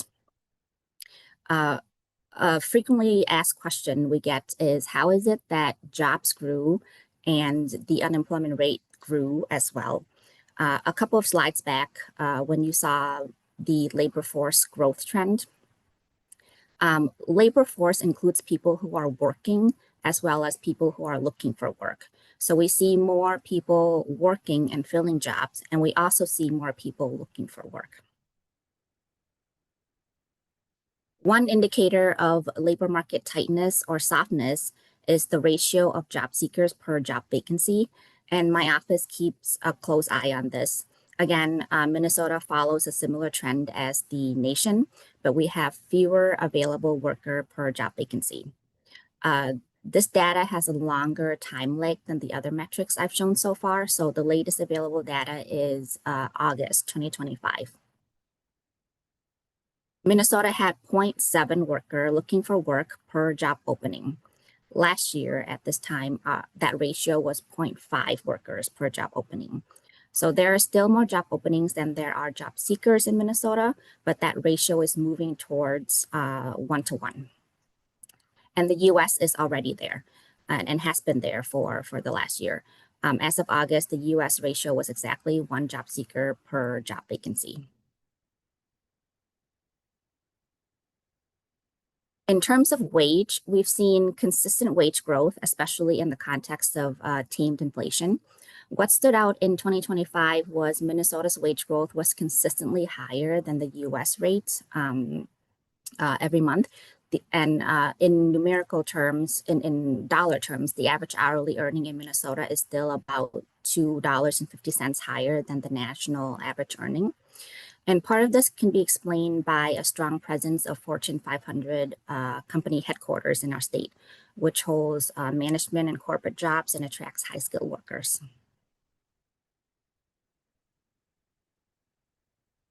And this is a snapshot of November over the year job percentage change by sector. Our office tracks these 11 super sectors closely. What stood out in the last 6 months is Minnesota's total job growth consistently outpaced the nation. A year ago, when I talked about this, Minnesota grew at a slower pace than the nation because of our aging population and lower labor availability. These two facts are still the case now, but what's different is that the nation's over-the-year job growth has slowed. It's still positive, but it's lower than what it used to be. One sector that consistently leads our state's job growth by far is education and health service sector. And that includes like hospitals, doctor offices, dentist offices, nursing homes, residential care facilities. Another reason for this sector's growth is that the Mayo Clinic is in Minnesota, in Rochester, and it attracts patients throughout the state as well as the nation and the world. The Rochester metropolitan area has seen consistent high growth rate at around 6% over the year. And it's so high that the Rochester MSA ranks #1 in the nation for the highest growth rate among all metropolitan areas. And so it's a huge driver for growth in the healthcare sector in Minnesota. And part of our collaboration with the BLS and the Census Bureau includes a survey of 900 households called the Current Population Survey, or CPS. It gives us demographic breakdowns of our labor force, and that helps us see or quantify how the labor market impacts different groups of people. And we see that workers of color, women, and youth are the first to suffer when the market worsens, and they are the groups that take the biggest losses. Because CPS sample size is relatively small, we use a 12-month moving average to smooth the data. And several noteworthy points I want to point out from the latest available data, which is from September 2025. The graph on the left shows unemployment rate for Black workers, that's the green line, jumped from 5% to 8% between 2024 and 2025. The Hispanic unemployment rate increased 1% since a year ago, and that's the purple line. Unemployment rate for Asian workers increased 4%, that's the light blue line, while the overall population's unemployment rate increased just 0.4%. So in that same time period, we saw, moving to the right side of the slide, we saw female labor force participation rate decrease 0.8%, while the male rate increased by 1.4%. And women's unemployment rate increased 0.7%, while men's unemployment rate increased just 0.2%. And similarly for youth, we see teenage unemployment rate was 8.2% in September, up from 7% last year. And the labor force participation rate for youth was down 13 percentage points from a year ago. So unfortunately, because of the federal shutdown and the pause in data collection for October, this data will not be produced for a year because we require a 12-month moving average. So we'll lose some of this nuanced insight into the labor market in 2026, but hopefully we will have it again in 2027. So in summary, key takeaways are Minnesota's labor market is no longer tight. It is growing. It's moving towards a more balanced point. As far as we know at this moment, there are still more job openings than job seekers. But again, it's moving towards the 1-to-1 ratio. And we will see how things shift in 2026. And that is all I have for today. Thank you for having me. Great. Thank you, Angelina. Great start to our conversation. So next in our panel is going to be Matt Kiris, who will talk about trends in Wisconsin's labor force. And for those that are listening, we'll be getting to all states. We know some of this is pretty concentrated in terms of regional areas, but stick with us. We have content for all of the states through the course of this panel and the next one. So Matt is the Community Economic Development Specialist and Researcher at the University of Wisconsin-Madison. Welcome, Matt. Thanks much. Thank you, Ron, and thank you to the Federal Reserve Bank of Minneapolis. It's a pleasure to be with you all this morning. As Ron mentioned, I'm a Community Economic Development Specialist with UW-Madison's Division of Extension, and I work with communities across the state of Wisconsin and help them understand challenges and opportunities related to workforce, community, and economic development. And I have a lot of information to share with you this morning, so I'm going to jump right in and provide both some high-level perspectives on the state of Wisconsin, as well as some conditions specific to the 26 counties in the 9th District. So let's start by looking at unemployment rates, and current unemployment rates suggest that we have a somewhat healthy labor market. If we look at Wisconsin's unemployment rate, the most recent data we have for November 2025, we can see that we sat at 3.1% relative to the national average of 4.6%. We do see that this morning the December number came out at 4.4% and dropped a little bit for the United States.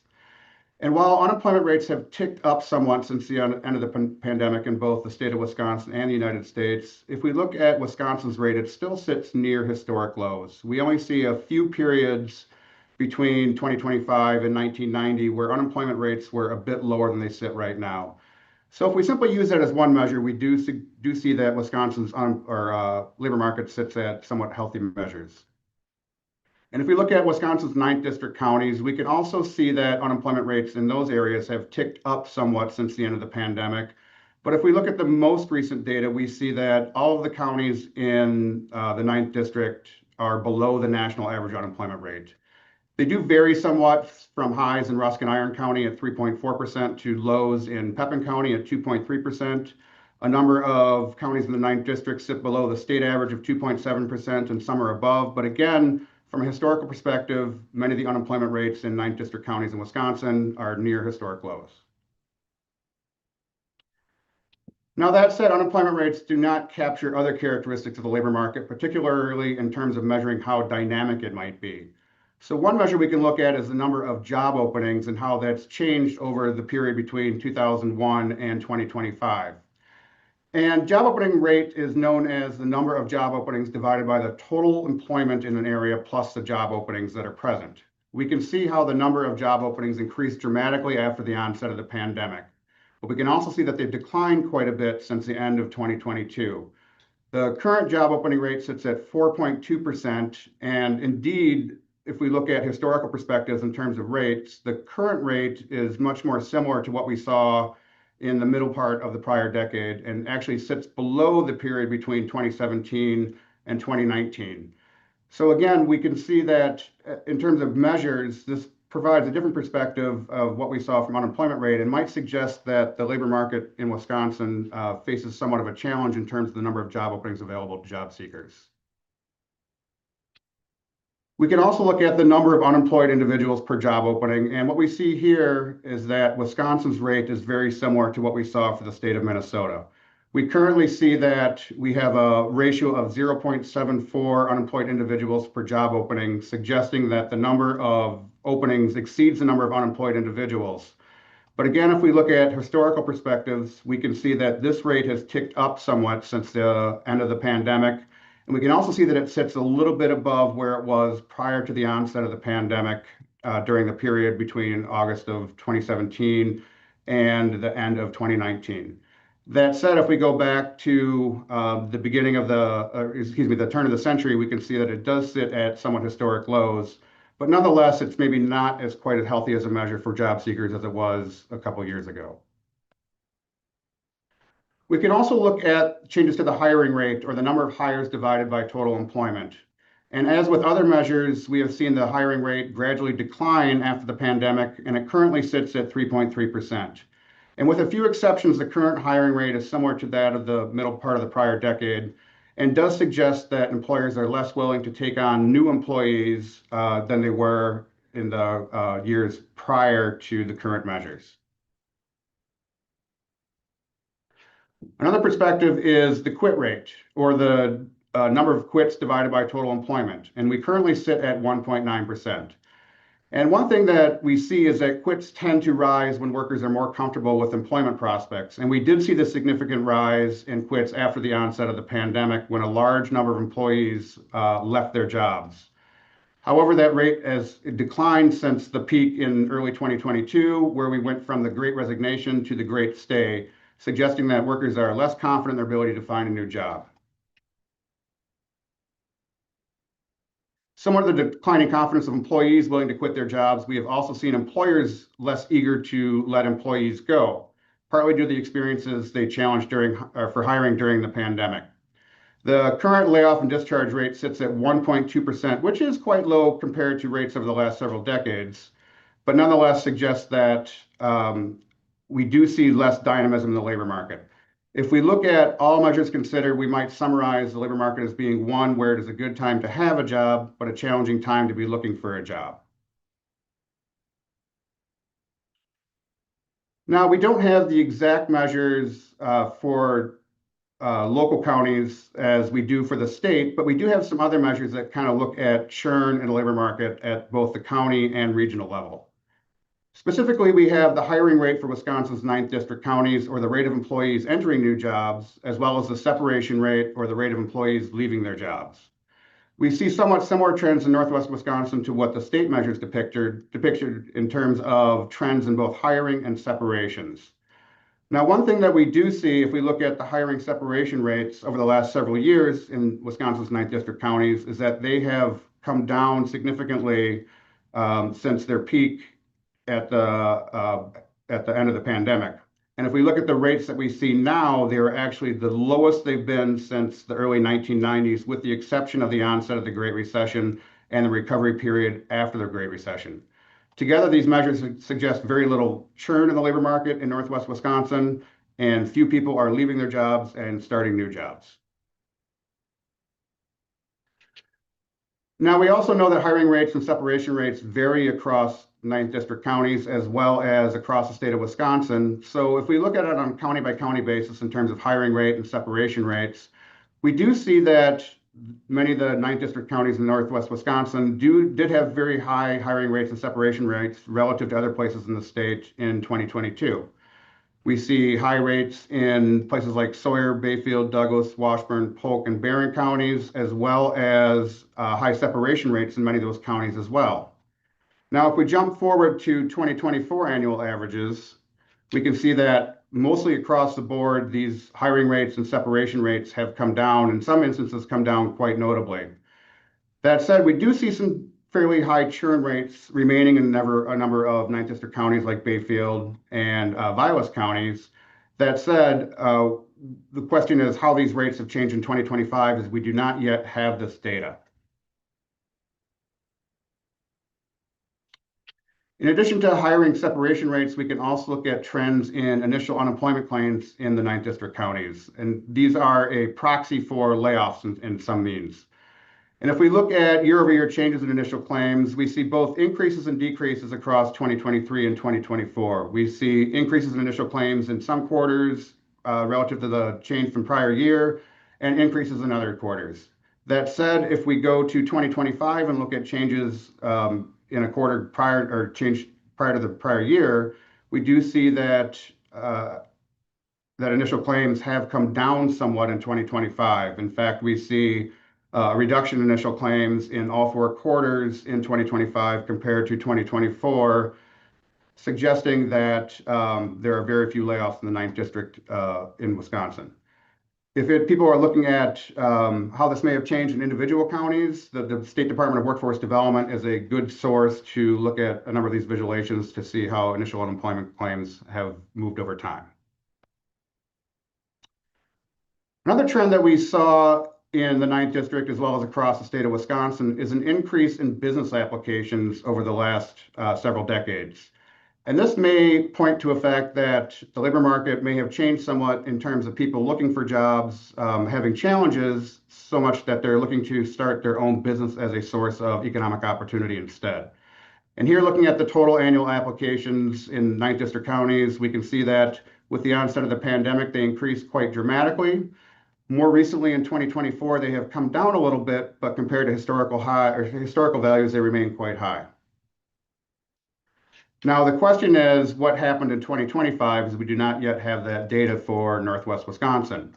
However, the state levels may provide some perspective on how that may look in the prior year, as if we look at the changes in state level applications, we see a similar trend between 2023 and 2024, where the numbers did drop somewhat, but in 2025, they have spiked again quite dramatically. So if we see a similar trend in Northwest Wisconsin, we do expect to see a growth in business applications again.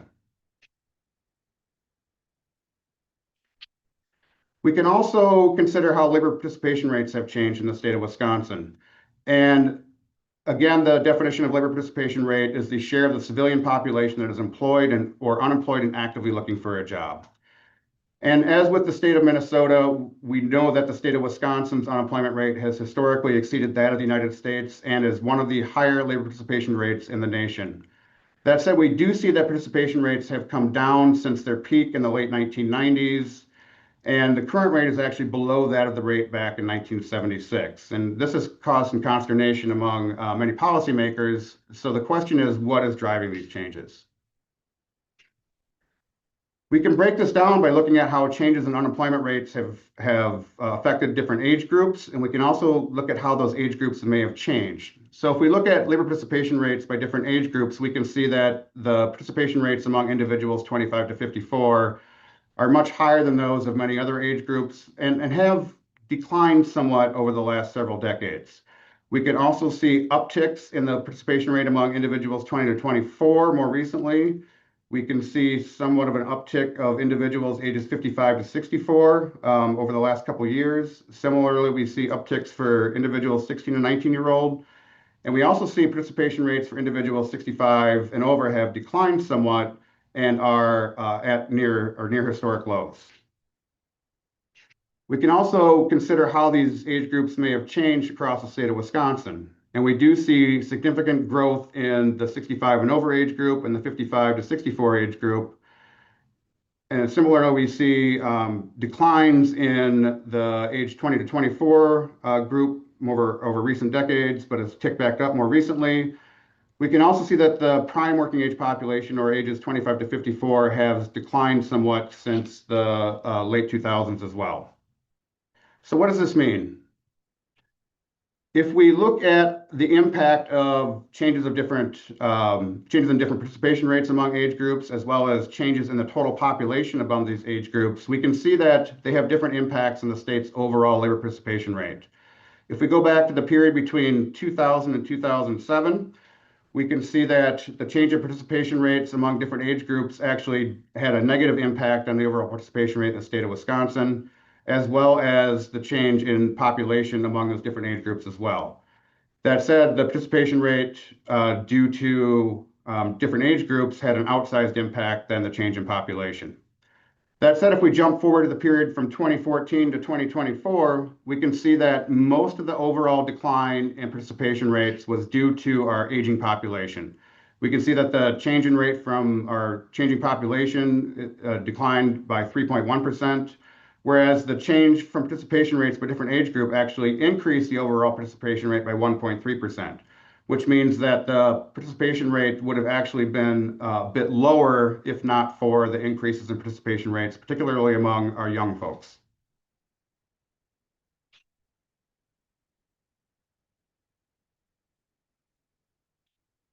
One challenge that we're seeing, however, is that we are seeing shifts in the total working age population and prime working age population across 9 district counties. In many instances, these shifts are being quite significant and are quite significant in terms of their declines.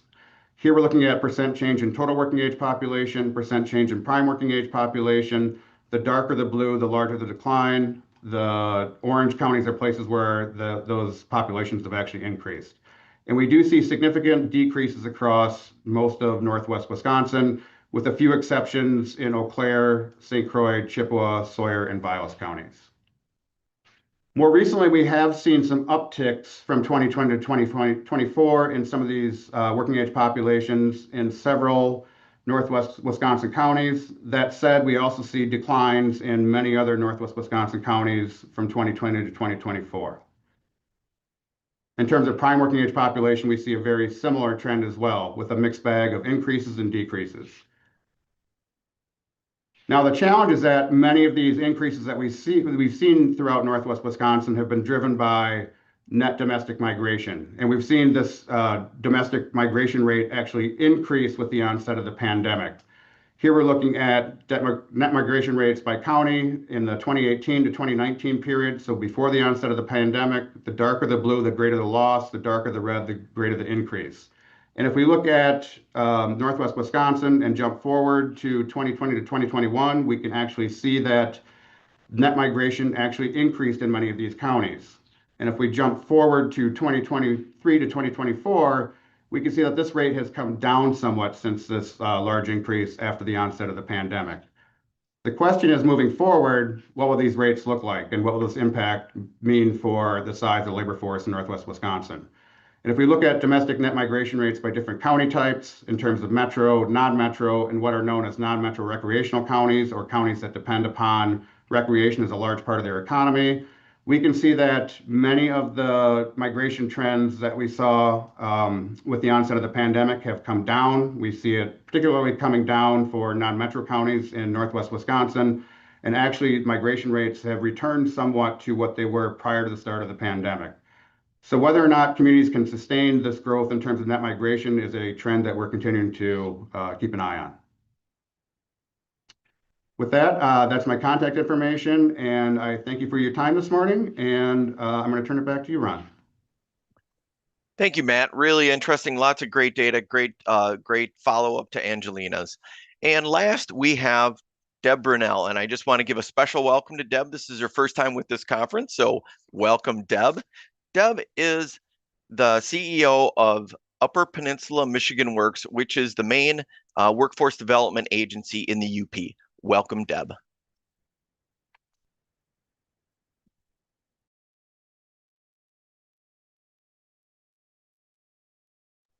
Thank you, Ron. It's so good to be here with you all. And as Ron said, I'm Deb Brunel, the CEO to a fantastic group of people that make up the Upper Peninsula Michigan Works. I'll be providing an overview of the demographic and population trends challenging workforce effectiveness and the economic drivers and opportunities to strengthen regional resilience in the Upper Peninsula of Michigan. For context, UP Michigan Works is one of the 16 workforce providers authorized by the state to deliver services funded by federal and state. We cover the largest area with 16,000 plus square miles in 15 counties, each of which have unique economic characteristics. Workforce development is my specific focus, but I also serve on the board of our regional economic development organization, Invest UP. So their interests are represented in this information as well. Let's take a brief look at the long-term population trends and demographics to understand why the most significant challenge we face is population growth. We have a population of 301,000, which equals 3% of the state total, while holding a third of the land mass. And we have a very low population density, obviously, of only 8.3 people per square mile. So we're very rural, like many of you, I'm sure. But to compare, the city of St. Paul has about the same number of people, and they have it within 56 square miles. Their population density is about 6,000 people per square mile. So services in these areas definitely look very different. Our population had been declining since 2010, although we are experiencing gains in our university towns. With the population decline over the past decades, we moved from a peak of about 331,000 in 1977 to experience a modest rebound of 1.9% in 23, and an increase of 2.3% is expected in the next 5 years. So we're headed in the right direction. Even with the modest rebound and hopeful future, the UP has other population challenges. An older age structure, like you've heard from others, compared to Michigan and the US, with almost 1/4 of our population over 65. The median age in the UP is just over 42 years old, which is 3 years more than the US median of 39. Prime age workers represent only 33% of the UP population compared to 37% in Michigan and 39% nationally. And additionally, between 2015 and 2023, the UP lost 8.5% of its prime age population while gaining 18.4% in the over 65 category.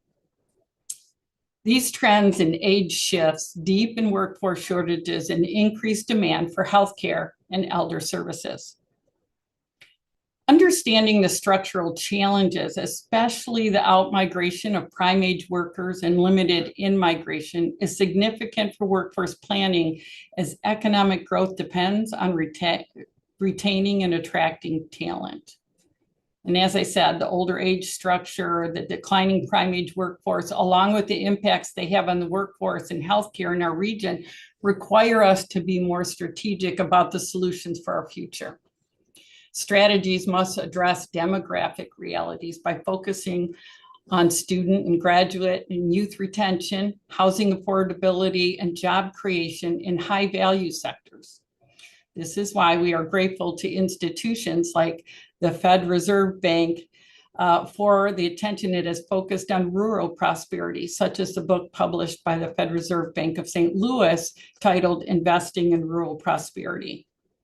With the lack of capacity as one of our challenges we face locally, we lean into resources like this, and we are grateful they exist to inform our thinking. While demographic realities guide our local strategies, external policy changes introduce an added layer of complexity. We are closely monitoring these challenges, federal policies, regional uncertainty, and shifting conditions, and we're working proactively to influence outcomes whenever possible. Federal policy changes such as Medicaid work requirements going into effect in 2027 pose risks to healthcare access and labor force participation. Impacts in the UP include possible coverage loss for low-income adults and intermittent workers like the seasonal tourism workers, timber products, industries, and retail, potentially raising uncompensated care and making health access harder, especially in rural counties. There may also be labor market frictions if people drop out of the formal system or shift between coverage statuses. That can depress labor force participation in already fragile counties and raise employer absenteeism and turnover.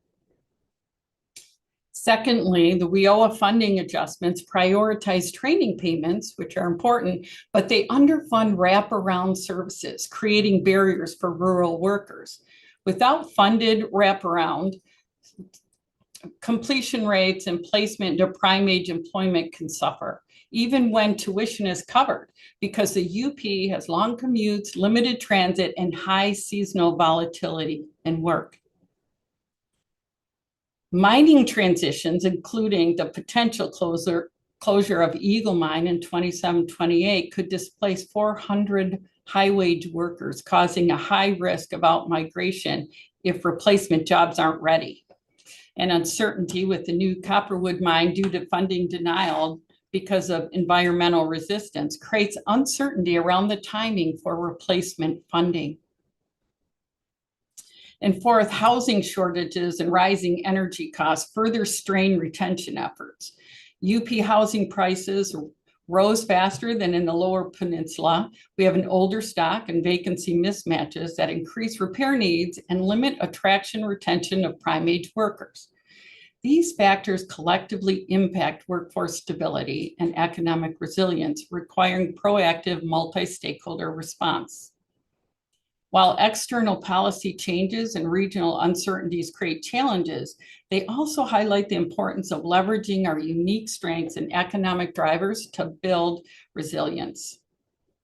So let's move into more of the solutions-focused content by looking at the economic drivers in the UP.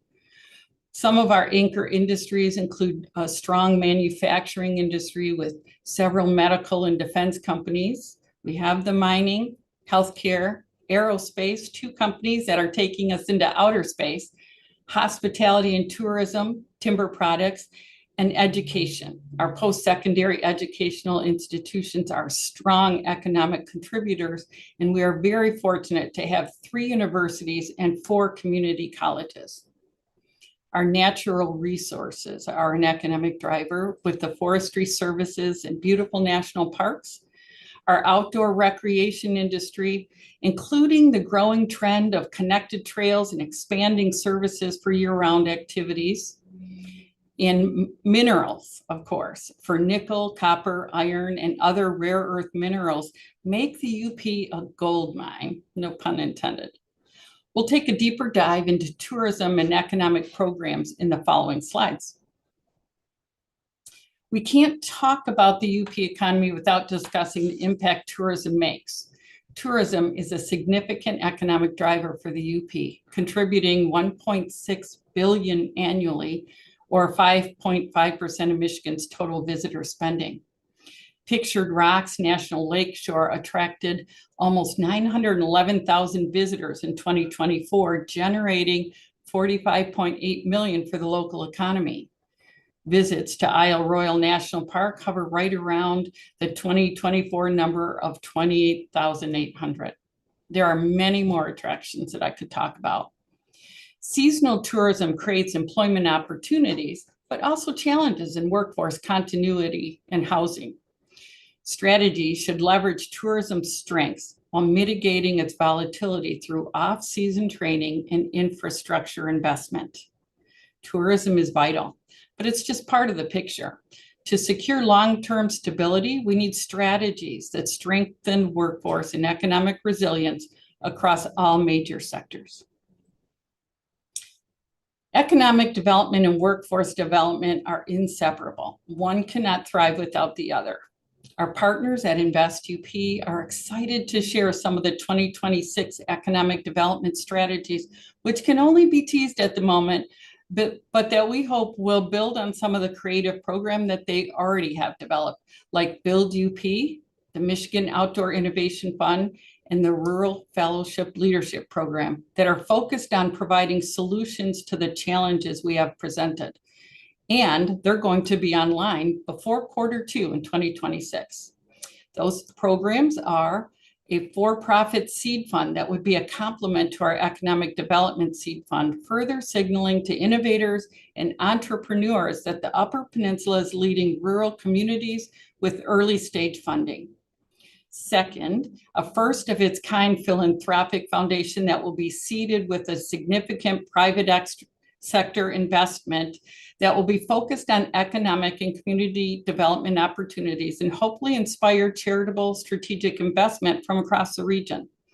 And third, a dynamic vision that would engage higher education with a real and focused investment to improve the quality of life in rural communities and create solutions for rural challenges through collaborative partnerships and cutting-edge research. With vision and commitment like this, and with opportunities such as Highland Copper, Revex, and Talon Metals' new investment in the Eagle Mine, we are more optimistic than ever about the Upper Peninsula's prosperity and the opportunity to reverse the demographic challenge we have faced for far too long. To be clear, some of the workforce retention strategies we'll focus on for UP Michigan Works are looking to ensure wraparound services for WIO participants, help businesses find ways to provide flexible work for those over 65.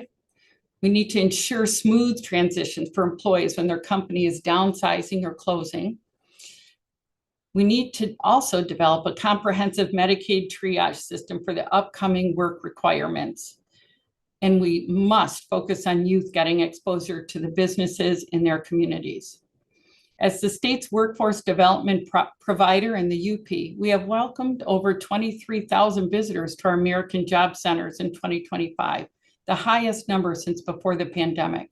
Our success is measured one individual at a time, building relationships with businesses and individuals and guiding them into the great opportunities we have here in the UP. It is incumbent on us to share those great opportunities with our young people so they don't feel like they have to leave to find exciting, good paying jobs. We have lots of them. There are many positive programs underway in the UP that I want to share with you. One is the state of Michigan's Going Pro Talent Fund has been a highly utilized and effective way to train and upskill workers to assist businesses in growing by training, developing, and retaining current and newly hired employees. This fund covers short-term training and apprenticeships as determined by the company.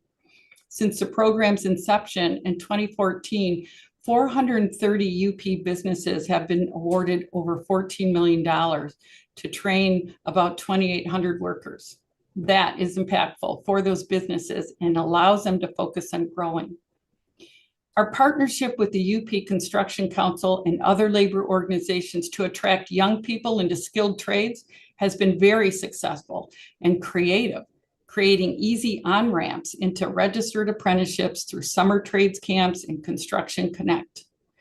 They have worked also with Bay College to allow apprentices to get credit for their apprenticeship training so they can seamlessly move into college programs to advance their skills and leadership abilities.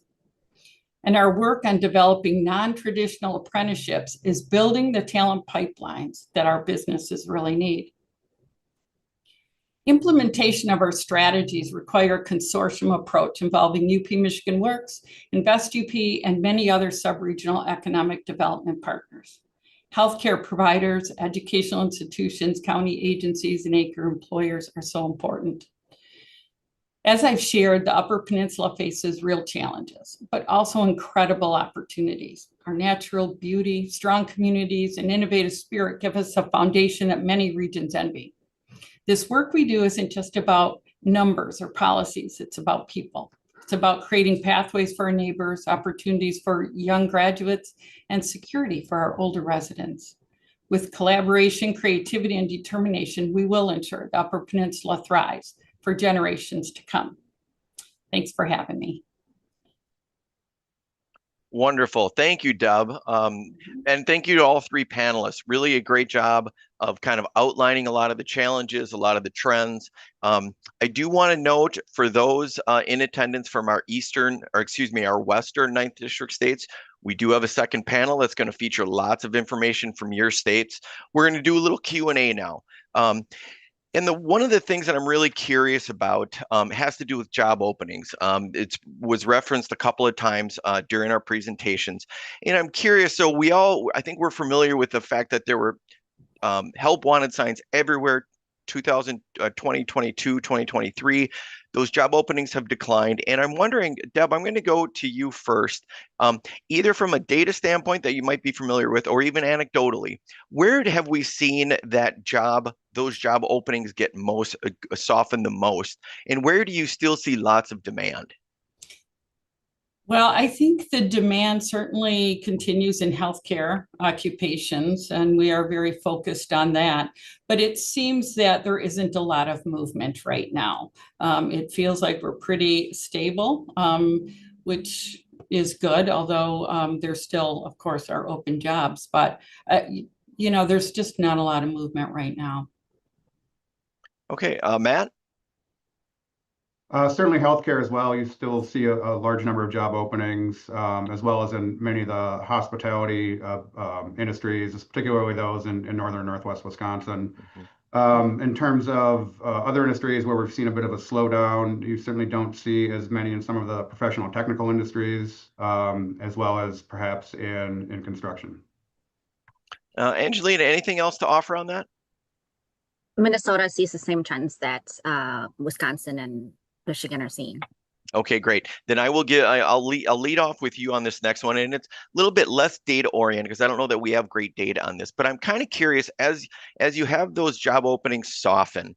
I'm wondering about how labor leverage has changed. So when labor was really tight, you saw employers do lots of things to try to attract workers, raise wages, increase flexibility, remote work, lots of those things.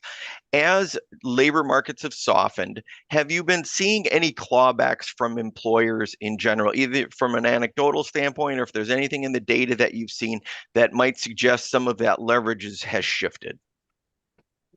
Yeah, the sectors that saw the highest wage growth when we had a tight labor market, like food prep or retail, or like personal healthcare assistants in nursing homes and residential care facilities, the wage growth for those occupations have slowed. So they're no longer, the leading growing sectors.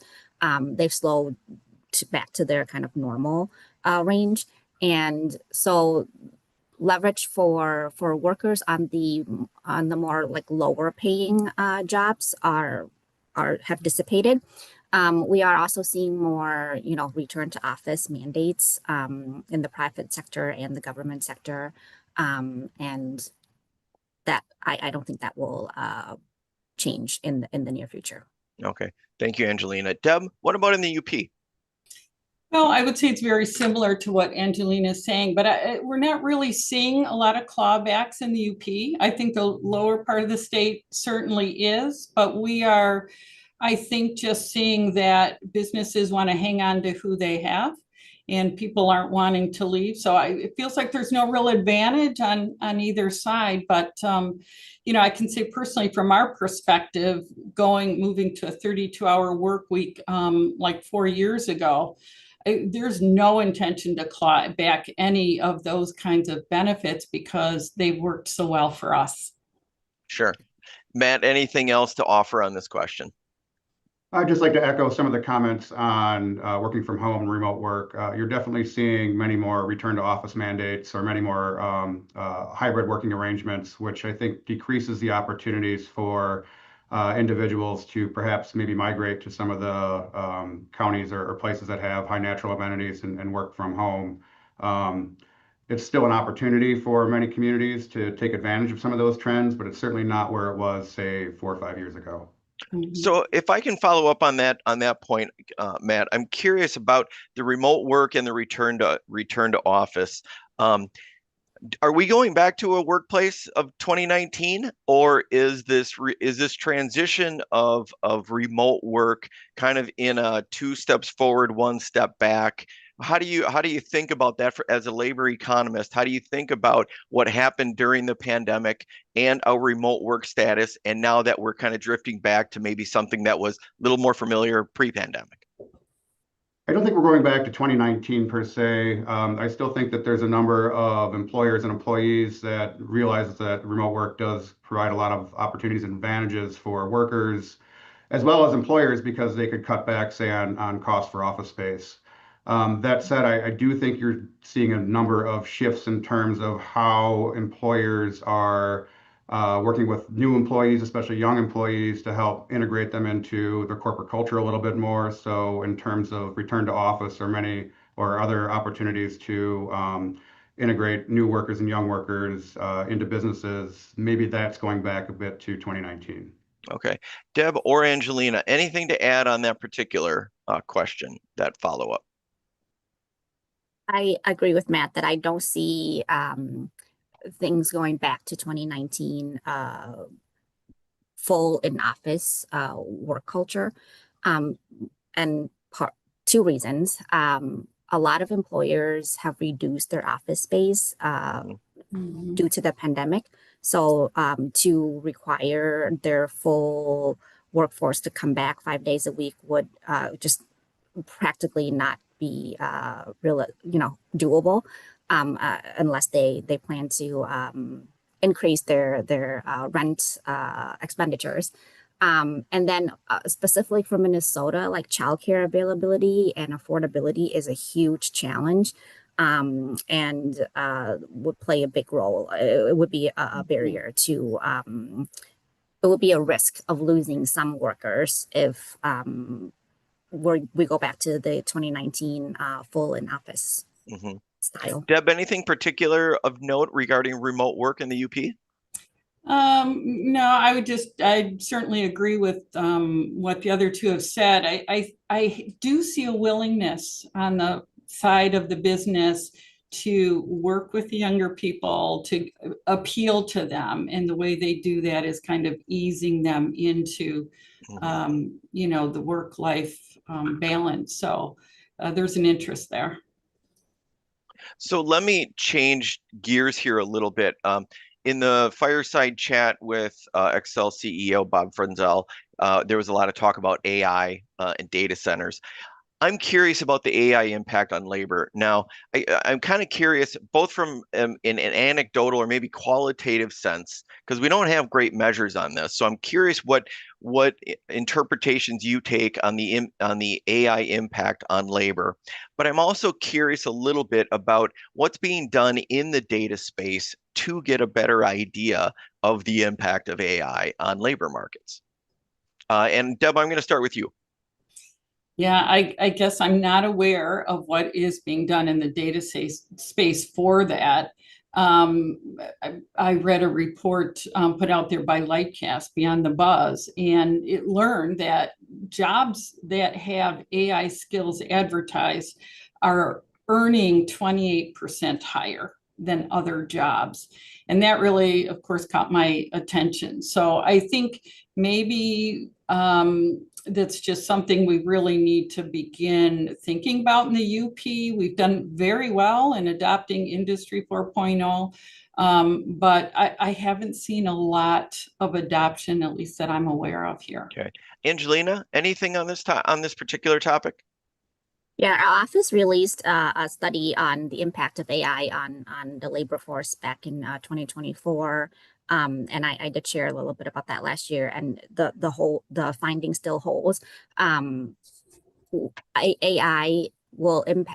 is impacting and will continue to impact jobs that are that require a bachelor's degree or higher, more so than the lower paying jobs.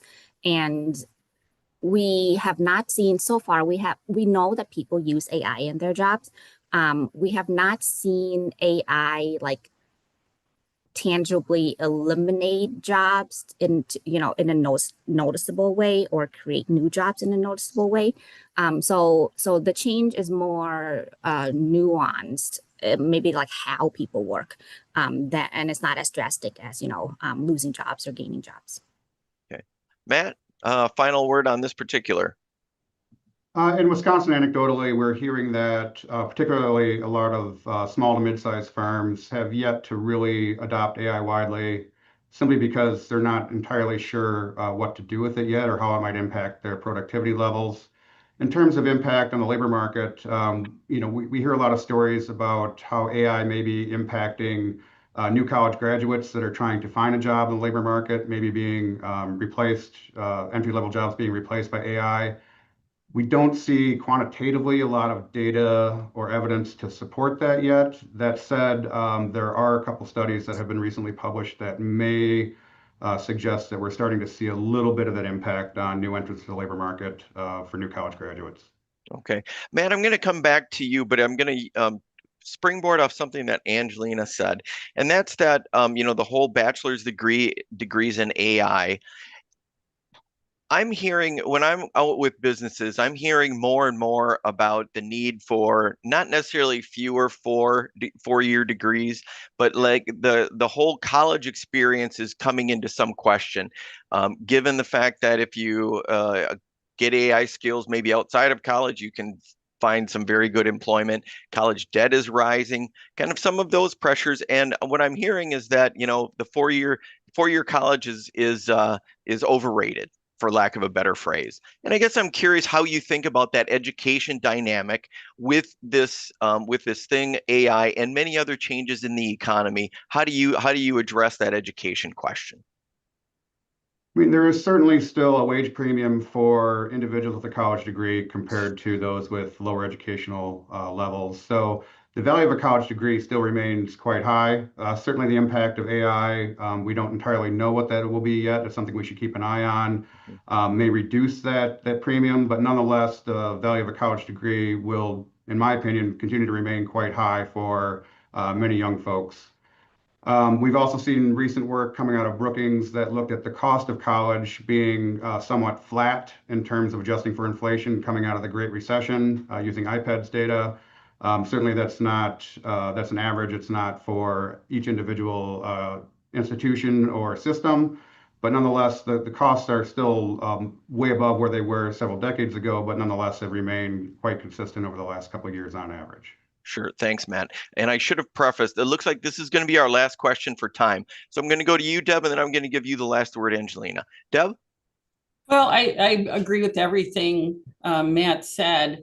I think I do see a change by the educational institutions moving to competency-based. But I think it's just going to look differently. There's a lot of pathways in and out of education and careers, and I think we need to make it as fluid as possible there. But there is the value with the degrees for sure. Right. Thank you, Deb. Angelina, final word. And I confirm that our data shows much higher earnings for people who have college degrees and advanced degrees. So there is still economic payoff for pursuing higher education. That said, we also see increasing popularity in the trades, in the construction industry. And as some of you may have noticed, like construction has grown so much, both nationally and in Minnesota. And as mentioned in the fireside chat, there's demand for the trades. And so that has been, and in our state, we've been promoting apprenticeship, construction trades. And it doesn't replace a college degree, but it offers more alternatives for young people. Great place to end. I just want to say thank you to you, Angelina, Deb, Matt. Really great session. Really appreciate all your dedication to the data and bringing it to us today. That's going to close this particular session. We have one left. And for those that have been patiently waiting in North Dakota and South Dakota and Montana, I am going to hand it over to Eric for our last session, which will be talking about those economies. So thank you again to our panelists. Eric, the floor is yours.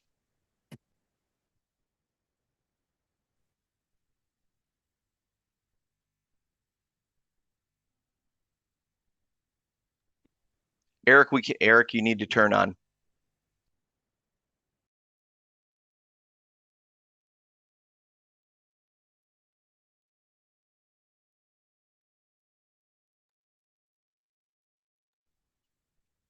Can everybody hear me? Now, yes. Thank you. I apologize for that.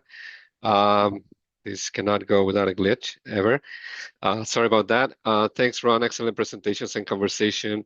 Now we'll turn to the last part of the conference. I am joined by another top-notch group of experts from the rest of our region. We're going to hear from experts in Montana, South Dakota, and North Dakota to gain some insights on how the economy is working in those states. And so going first on our panel is my friend Joe Santos, professor and director of the Ness School of Management and Economics at the South Dakota State University.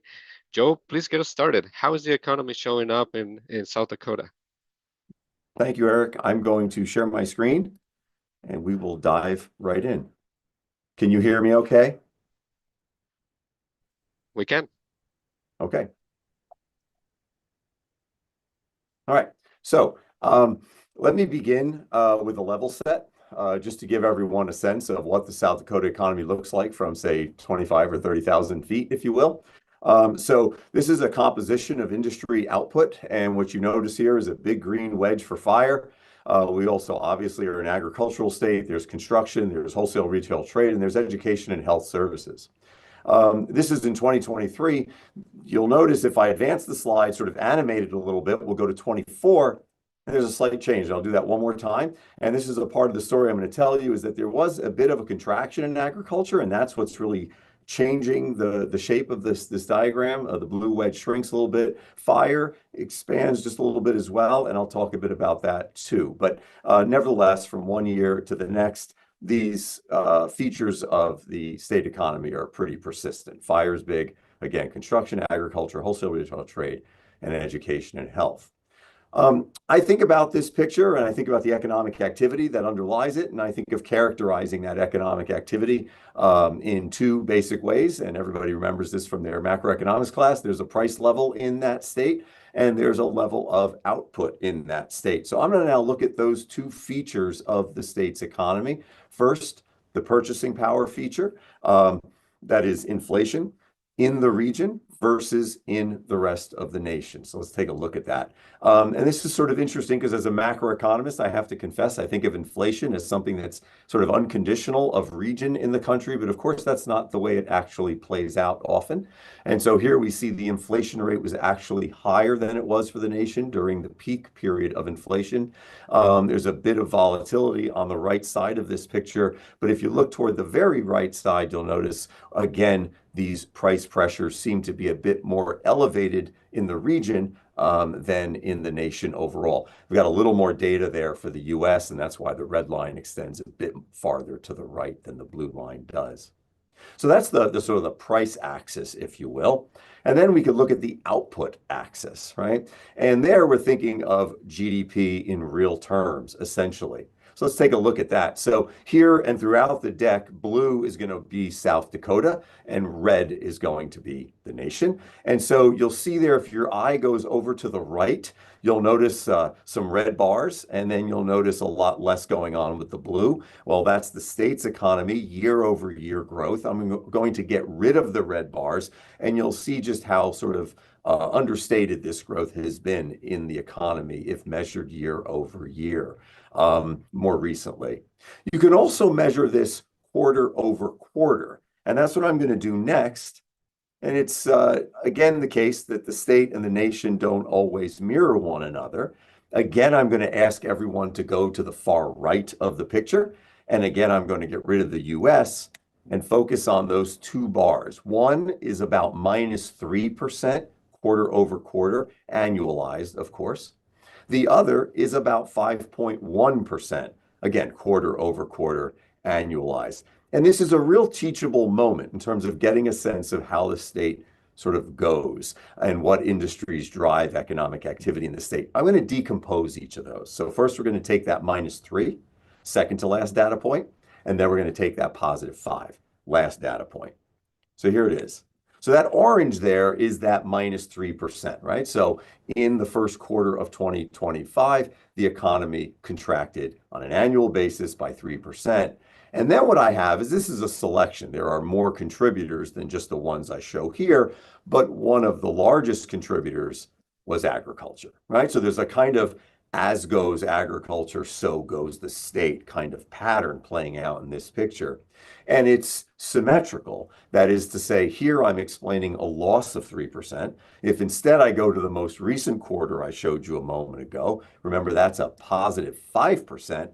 Again, here, if I look for drivers, I see agriculture as one of the primary drivers. I also see finance, I see manufacturing. There are others, of course, and there are many more than I'm picturing here, but it gives you a sense that, as I say, as goes that industry, so too tends to go the state's economy.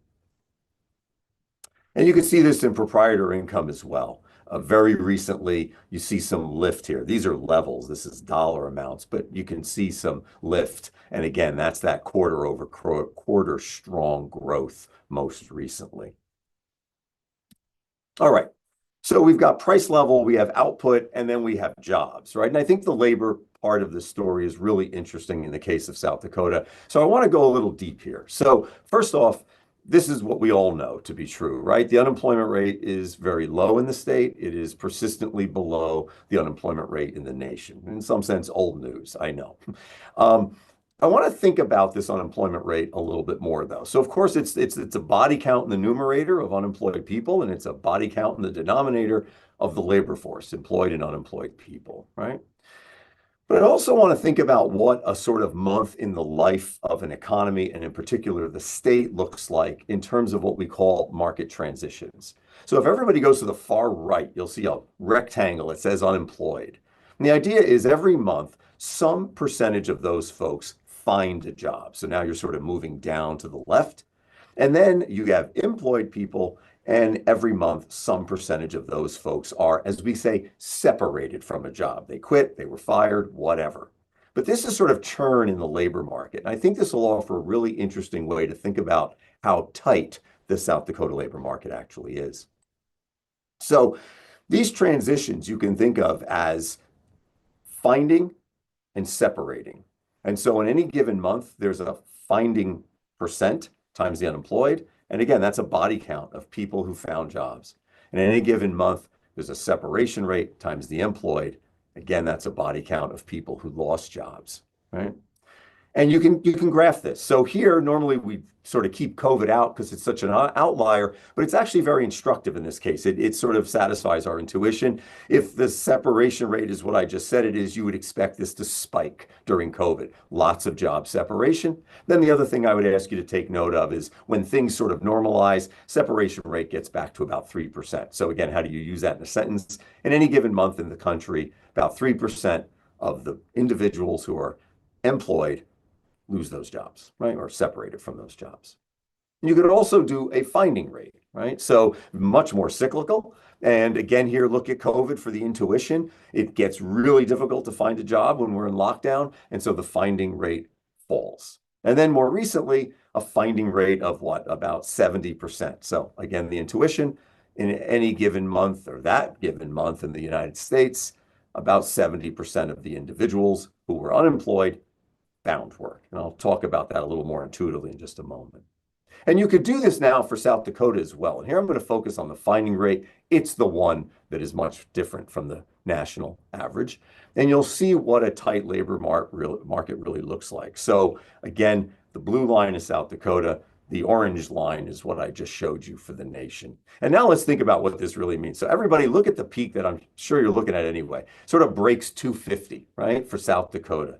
So how do we use that in an intuitive sentence? So if the finding rate in that month was 250%. The way we use finding rates is we turn them into what we call unemployment spells. So here's what we do. 30 days in a month, divide 30 by 2.5, you get 12. 12 is, on average, individuals spent their life in unemployment for 12 days, right? So it's a very short period of time during which an individual is unemployed. Very tight labor market. And then if you look more recently, we'll talk about that number. It's about 185%. And that's about 16 days on average spent unemployed. Extremely tight labor market in the state. Okay, so these two sides of that expression can vary, but what I want to also do is get us thinking about, we say the labor market is tight, but what are we comparing it to? And so I want to get what we sometimes refer to as an equilibrium unemployment rate. You know, what does it look like when all is right with the world, when there's no recession or there isn't a sort of an expansion and so on? Well, that requires these two things equal one another.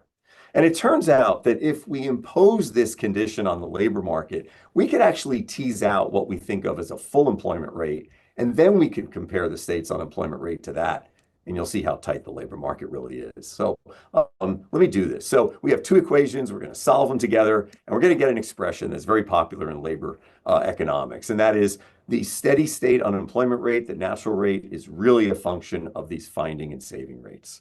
And so if you have a really high finding rate, you have a low unemployment rate, and so on. So let's put some numbers to this. So for example, in the case of the United States, I'm going to pick a finding rate and a separation rate. I'm going to pick 0.5 and 0.035. So what am I going to do? I'm assuming that just when all's right with the world, the finding rate is 50%. So again, how do we do that? 30 days in a month, divide by 0.5. You get 60 days. On average, an individual spends life unemployed 60 days between those jobs. That means the full employment rate's 6.5. The actual unemployment rate's 4.4. Now, this method assumes the labor force isn't changing, so you're always going to get a little higher U star than we would think is probably true. But the point is, it's something like 5, or maybe it's even 4.8, but it's not where South Dakota is. So let me do this for South Dakota. And there it is. So again, same numbers in terms of the full employment unemployment rate, but we get South Dakota's unemployment rate is 2. So if we think about reasonable finding rates and reasonable separation rates, we get an unemployment rate for the state that's much higher than the unemployment rate we actually have. And again, that's because the market is so tight. Okay, so if we just take a look at this, what does all this mean? For South Dakota right now, as of September 2025, we have a 2% unemployment rate. The finding rate's 185%, and that means that on average, an individual spends life unemployed for about 16 days. It's an incredibly tight measure of spell. If we do the very same thing for the United States, we get something closer to a month and a half. So again, a very tight labor market situation. Now, that doesn't mean every industry is this tight. So what I want to do now is just give you a sense of how employment patterns are changing across industries. And so here's government. I'm going to put a whole bunch of them up here, but I just want everyone to understand what we're looking at. So what I did was I took the number of people employed in government in 2020, and I used that as my base. So everybody go to the right. Go up, turn left, get a number like 1.04. That means that last data point, the number of people employed in government is 104%. of the number of people employed in government in 2020. It's just a baseline measure. So let me put a whole bunch of other industries up here now, and then I'll clean it up. So we've got some industries where growth has been substantial and other industries not so much. Let me look at the substantial growth. For South Dakota, it's construction leads the way. It's professional and business services in red. It's education and health services in that sort of brown. And then trade, transportation, and utilities in that sort of purpley blue. Those Hey, are Joe, where we're seeing increases. sorry to interrupt. I just want to give you the heads up that we're about a minute or Sure. two away from the end of that. Thank you. Sure. And then we have finance where we see some of the weakness. And then finally, we have manufacturing where we also see some of the weakness as well. So I want to just say what I see in terms of the challenge. I know, Eric, you had mentioned, how would you end this with a challenge? I think the challenge, it's bounded optimism, but it's around productivity in the state's economy. So very briefly, and I'll end here, and I'll go to a table in the interest of time. But if we take a look at real GDP per capita in the state, we see it's below the nation's average, and we have a very high employment rate. We have a very high labor force participation rate. And so really what we would need to do to increase income per capita in the state is to increase productivity. And it's that employee productivity that at the moment is below the national average and is really the mechanism we have in the state to grow income per capita going forward. So I would say in terms of the challenges for us, it would be enhancing labor productivity. And so with that, I will end. And thank you, Eric.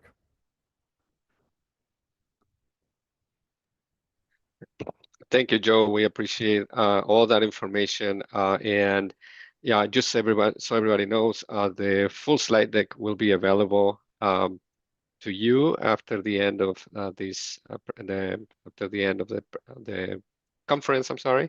And next we have our next panelist, David Flynn.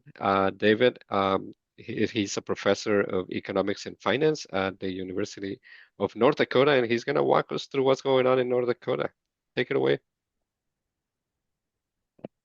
Thank you very much. And thank you again for the invitation to be here. And I've obviously enjoyed it and all the great speakers already. So I'm here to talk a little bit about North Dakota and the economic conditions therein. And so with that, I'll just start right away. The usual disclaimer, I'm asked to give remarks of mine alone, don't necessarily reflect opinions of the NDUS or UND or any other affiliation I might have that I'm aware of or not aware of. So let's just start with the fiscal position for the state, because this is something that I think comes up quite often. North Dakota was a success story during several of the last recessions, the financial crisis, largely because of oil. There's been steady performance in the fiscal position for North Dakota. You saw total tax collections in the biennium that just completed of around $5.5 billion for the state, which is fairly consistent with numbers we've seen before. And we have the legacy fund, which is the call it a rainy day fund that the state established during the oil boom, currently over $12 billion. You can see competing numbers for that at times. It does fluctuate with investments and what have you, but the state, is currently sitting at a significant amount of resources in terms of some fiscal flexibility. And so that's a great advantage for the state of North Dakota to have. When you're talking about the key sectors, and Joe was mentioning this as well, you normally think in North Dakota about agriculture. And so I threw up the key sectors here. Mining right now is the largest share of North Dakota's GDP. This includes oil, gas, and oil and gas support activities. Next comes real estate, rental and leasing as a category. Third is manufacturing, and then fourth is agriculture.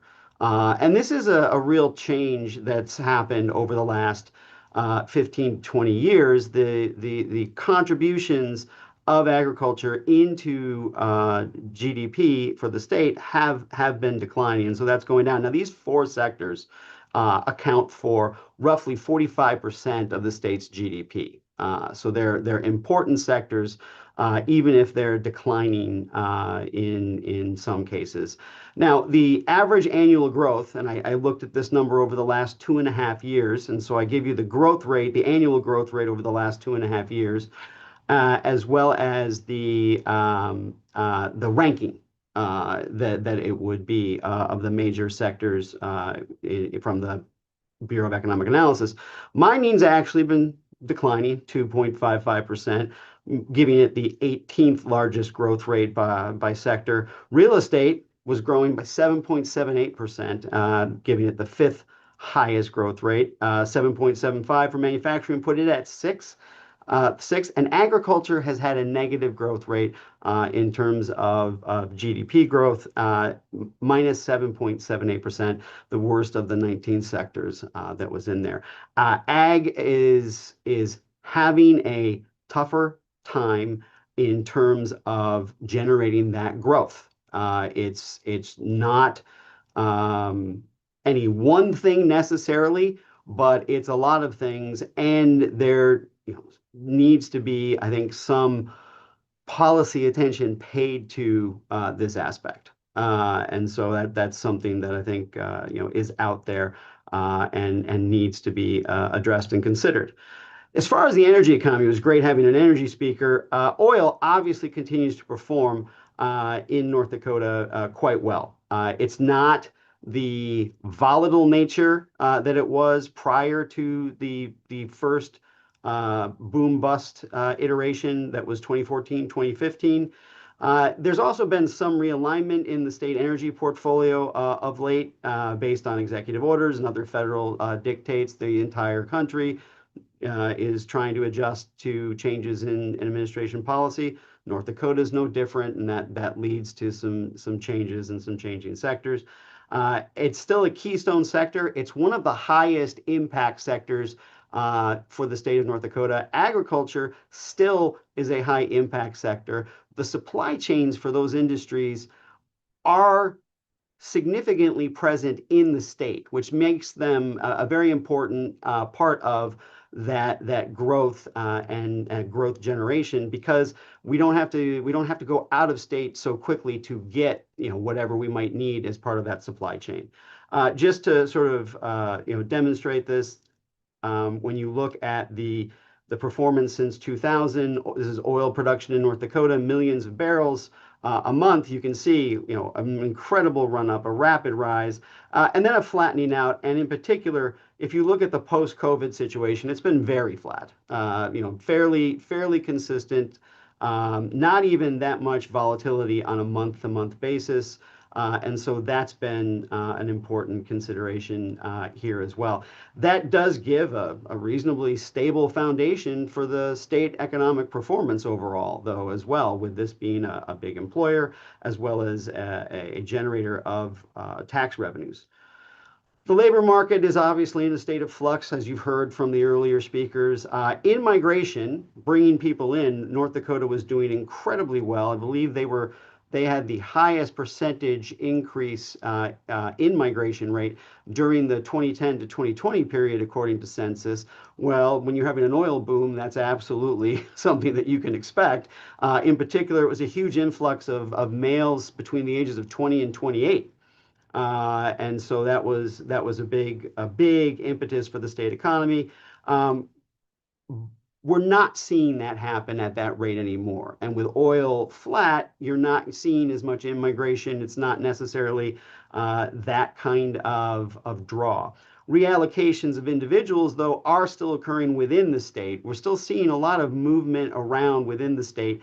And when we've looked and asked questions from our Institute of Policy and Business Analytics, what we're hearing is that jobs and very basically the ability to have work-life balance is still a primary consideration. And so you're seeing people relocate within the state for those kinds of factors.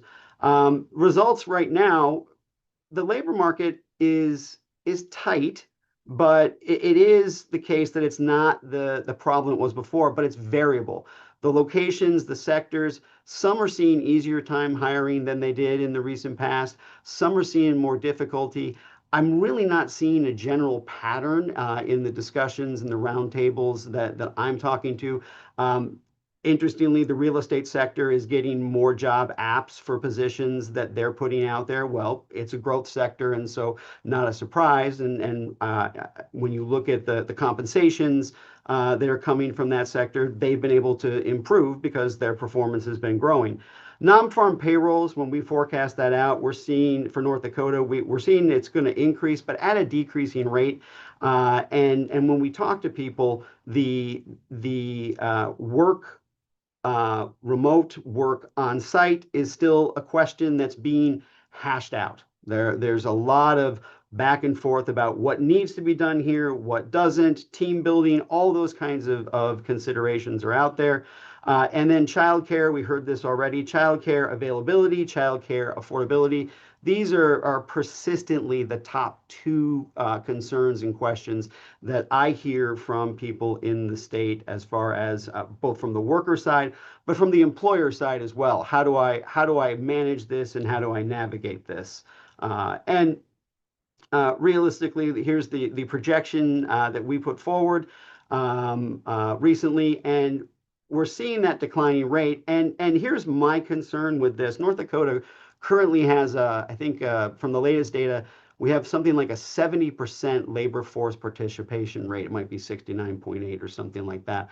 But the people we have are working at a very high rate.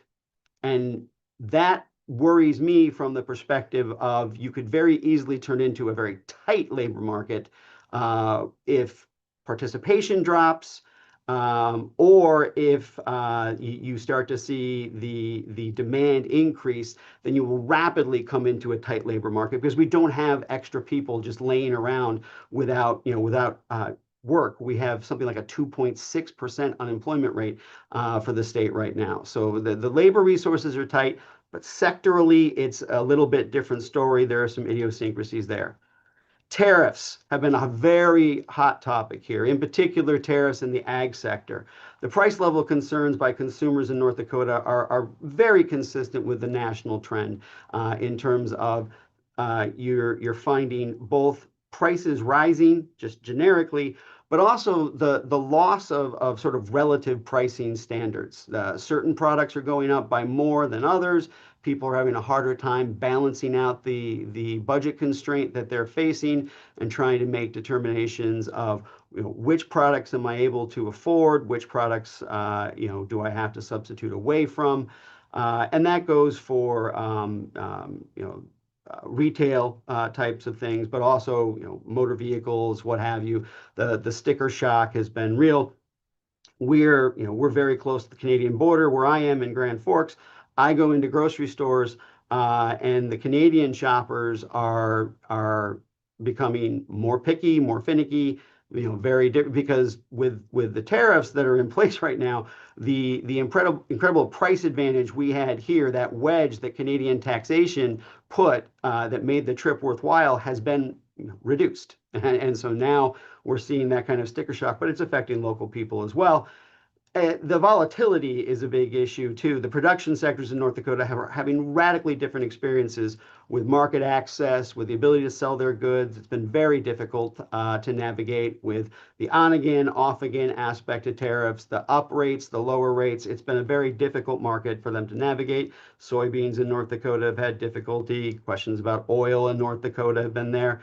And just a little bit of evidence about this. This is the percent change year over year in truck border crossings into North Dakota. And you can see, starting in April of 2025, when a lot of the tariff policy was really starting to get a lot of attention and bite, what you start to see, though, is that you're getting significant declines year over year, down in September around minus 25% year over year.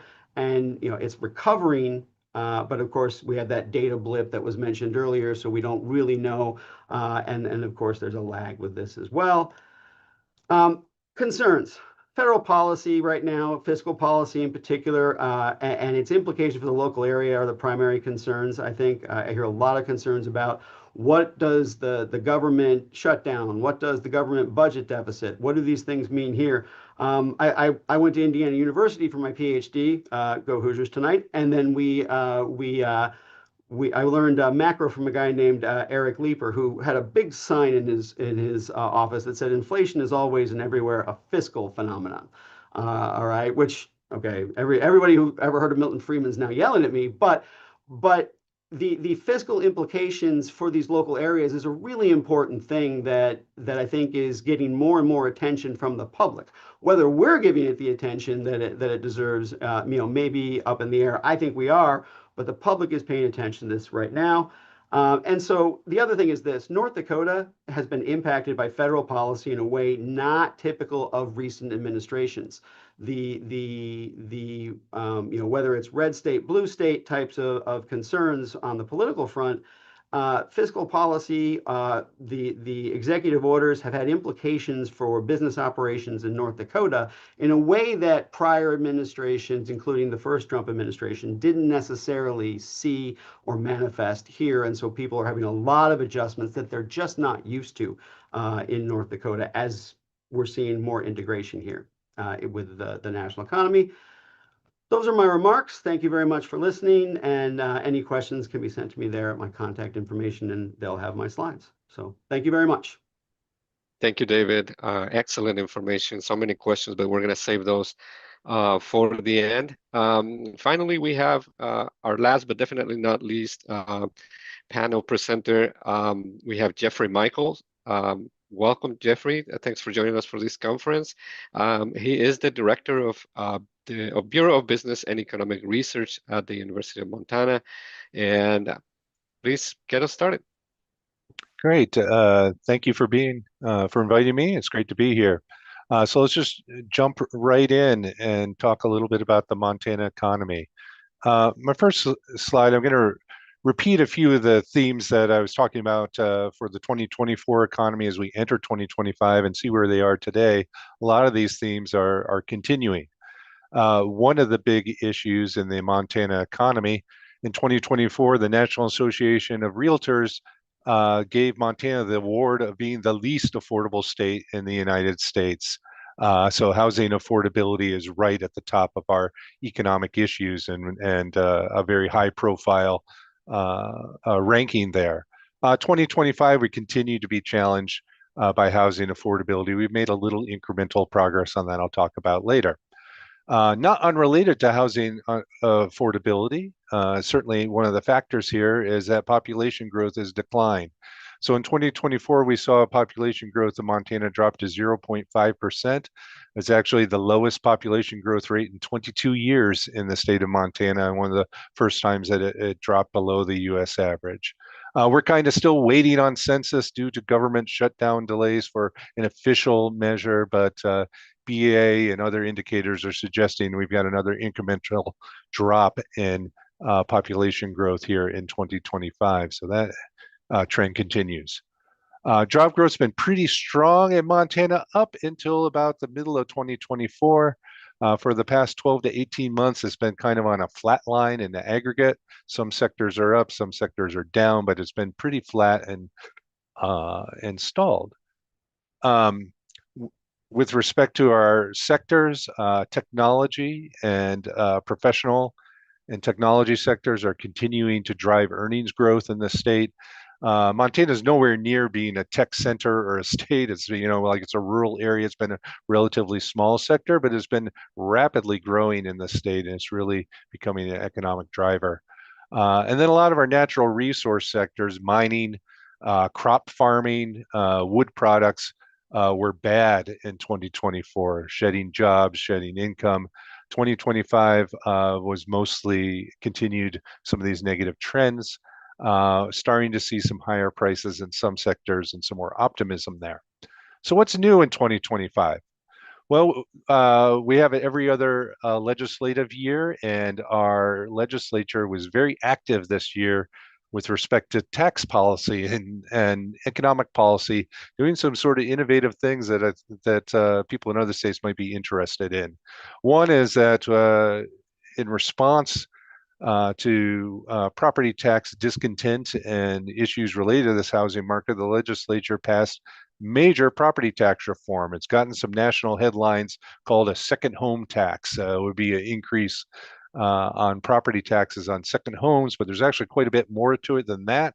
It actually introduced sort of tiered progressive rates into the property tax code, which is something that you don't really see in other states. Generally, property taxes are flat rates.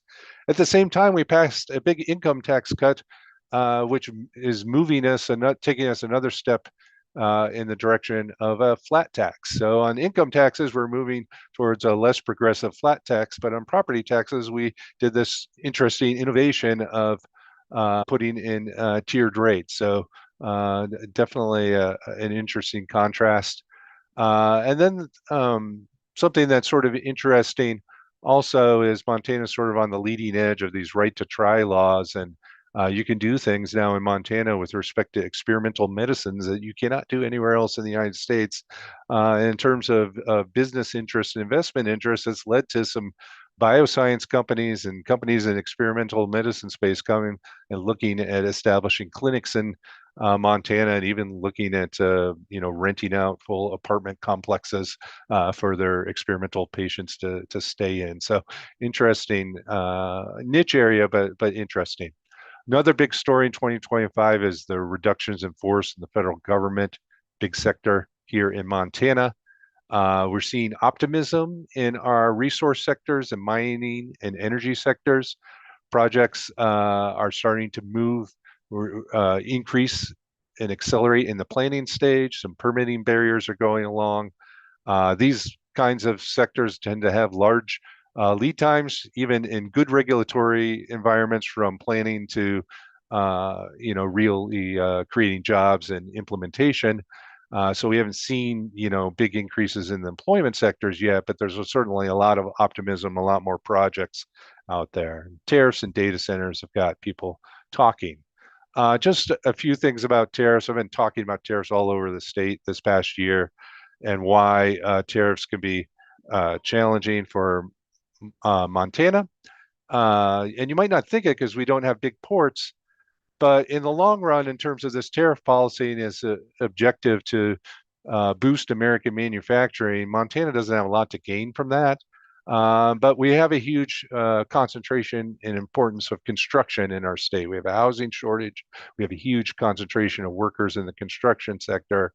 This is projected to be the most negatively impacted industry for construction. It's all cost and no opportunity to gain sort of import substitution like you might see in some manufacturing sectors. We also have some consumer issues where our consumption is skewed towards tariff impacted goods. And the most interesting factoid on this that I have is that the average Montana household spends over 30% more than the average American household on cars and trucks and car parts. It's really an astounding figure. If you don't understand it, move to Montana and you will quickly understand this phenomenon. And as I tell people in Montana, Montanans spend more on vehicles, but we do not make them, and no level of protectionism will make Montana a good place for a Ford truck plant. So this is not necessarily a great policy approach for our state economy. It will certainly work better in some areas than here. Just to look a little at the data on population growth, I mentioned this earlier. We see Montana has had for well over a decade been growing faster than the United States, a real boom in that post-COVID period where people were flocking to the natural amenities here. That's really declined. Using BEA data here, that they're through the second quarter, they've got year-over-year population growth down to 0.33% in 2025. Any day now, we expect a similar number to come out of census. So we have slowing population growth, likely to be slower. GDP growth in 2024, Montana was still pretty pretty strong and outpacing the United States during 2024, despite actually having lower population growth. So this is actually really good performance in 2024. We have growing output, we have growing incomes, even as sort of the demographic tailwinds have been shrinking. 25, we see a big negative. This actually is very similar to what the Dakotas were talking about, our ag sector dragging us down in that first quarter and looking a little bit better in 2025. Also similar to the Dakotas and some of these other states we've been talking about, we've got tight labor markets here.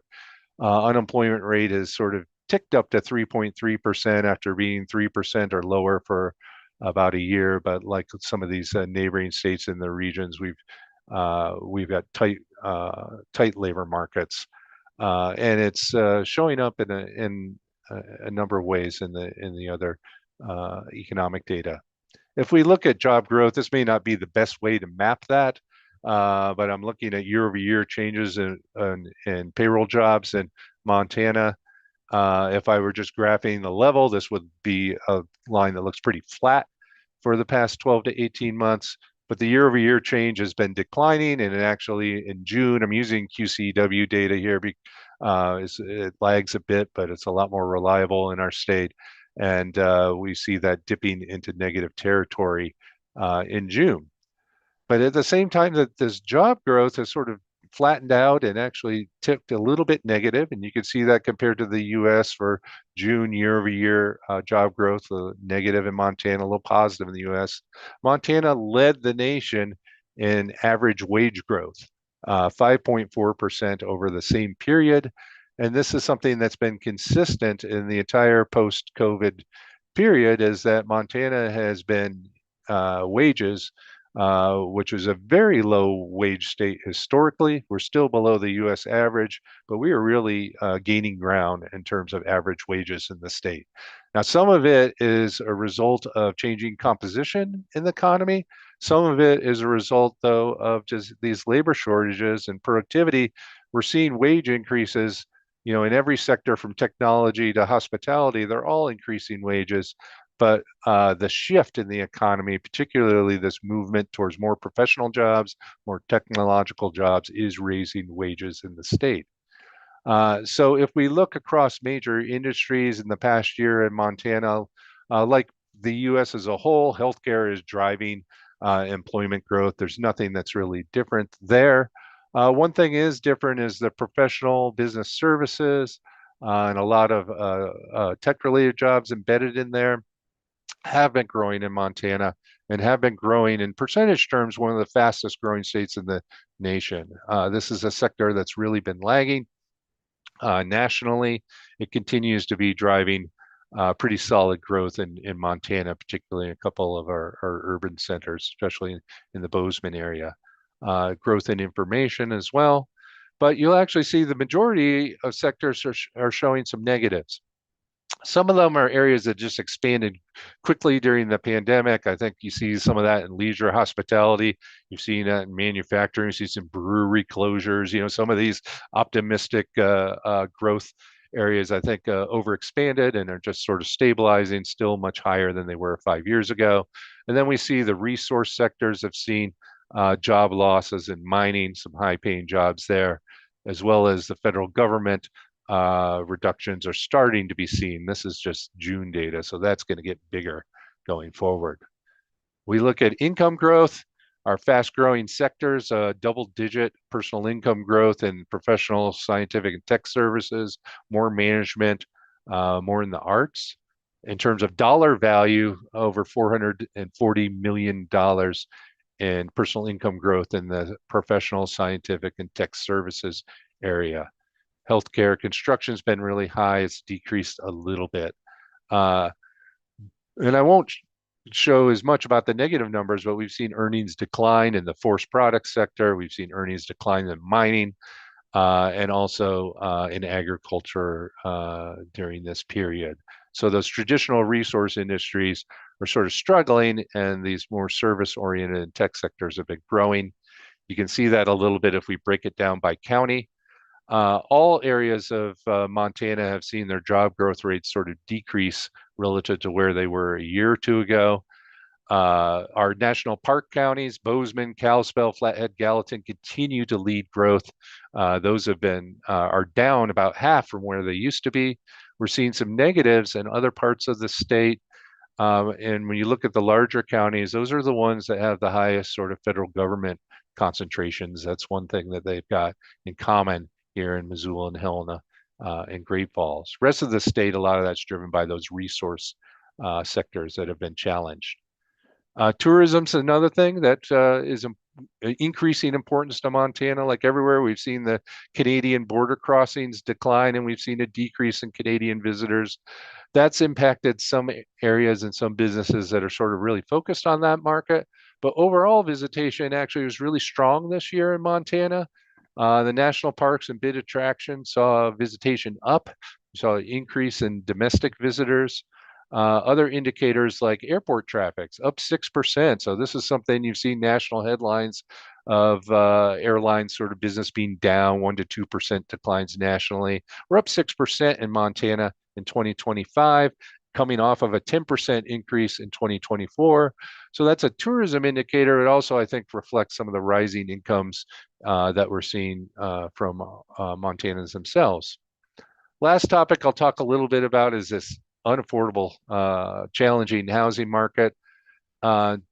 And it's hard to track real estate in Montana because we're very into privacy here. We have non-disclosures. We don't have building permits and things like that reported like you see in other parts of the nation. But the indicators that we do have seem to indicate that home prices may have peaked a little bit earlier this year. We didn't decline in 22 and 23 like some areas did when mortgage rates increased. But it does appear to be coming down a little bit. This is the Freddie Mac index, which is sort of the most pessimistic data point out there at the moment that shows we're down about 3% from our peak. Affordability across Montana is a little different across areas, though. This is a affordability index from the Atlanta Fed that puts, I won't go into the details how it's calculated, but you can benchmark it to 43% affordability for the median household in the U.S. And you'll see across most areas of Montana, a lot of the areas of Montana, we track pretty closely to that U.S. level. But there's three really expensive places: Bozeman and Kalispell, where those national park counties are, and here in Missoula, situated between them, and also a high amenity area. Bozeman actually has the highest prices in the state, but it does better because this is the highest income part of the state. So there's been huge increases in incomes there that have alleviated that a little bit. And the last thing I'll mention is building. We need new construction. People outside of Montana look at this usual building permits data they use for forecasting. And if you're one of those people, I need to tell you that building permits are actually not reported in most of the state of Montana, and it sends off a lot of false signals to outside forecasters. Less than half of new single-family homes actually report a building permit through your usual building permit surveys, and that has actually increased. So we track electrical permits here. So unless you're truly off-grid, you got to get a permit to connect to the grid. And that really surged during the pandemic in terms of single-family building. We're seeing both of those types of permits sort of declining and sort of back to COVID levels. So a little bit of a decrease in housing production activity. Multifamily permits have also decreased from their surge, but remain above pre-COVID levels. We've done better on the rental side when it comes to affordability. Looking forward to 2026, I don't see anything right now that's going to dislodge this pattern of really slow population and overall job growth, but with the incomes continuing to move in a positive direction.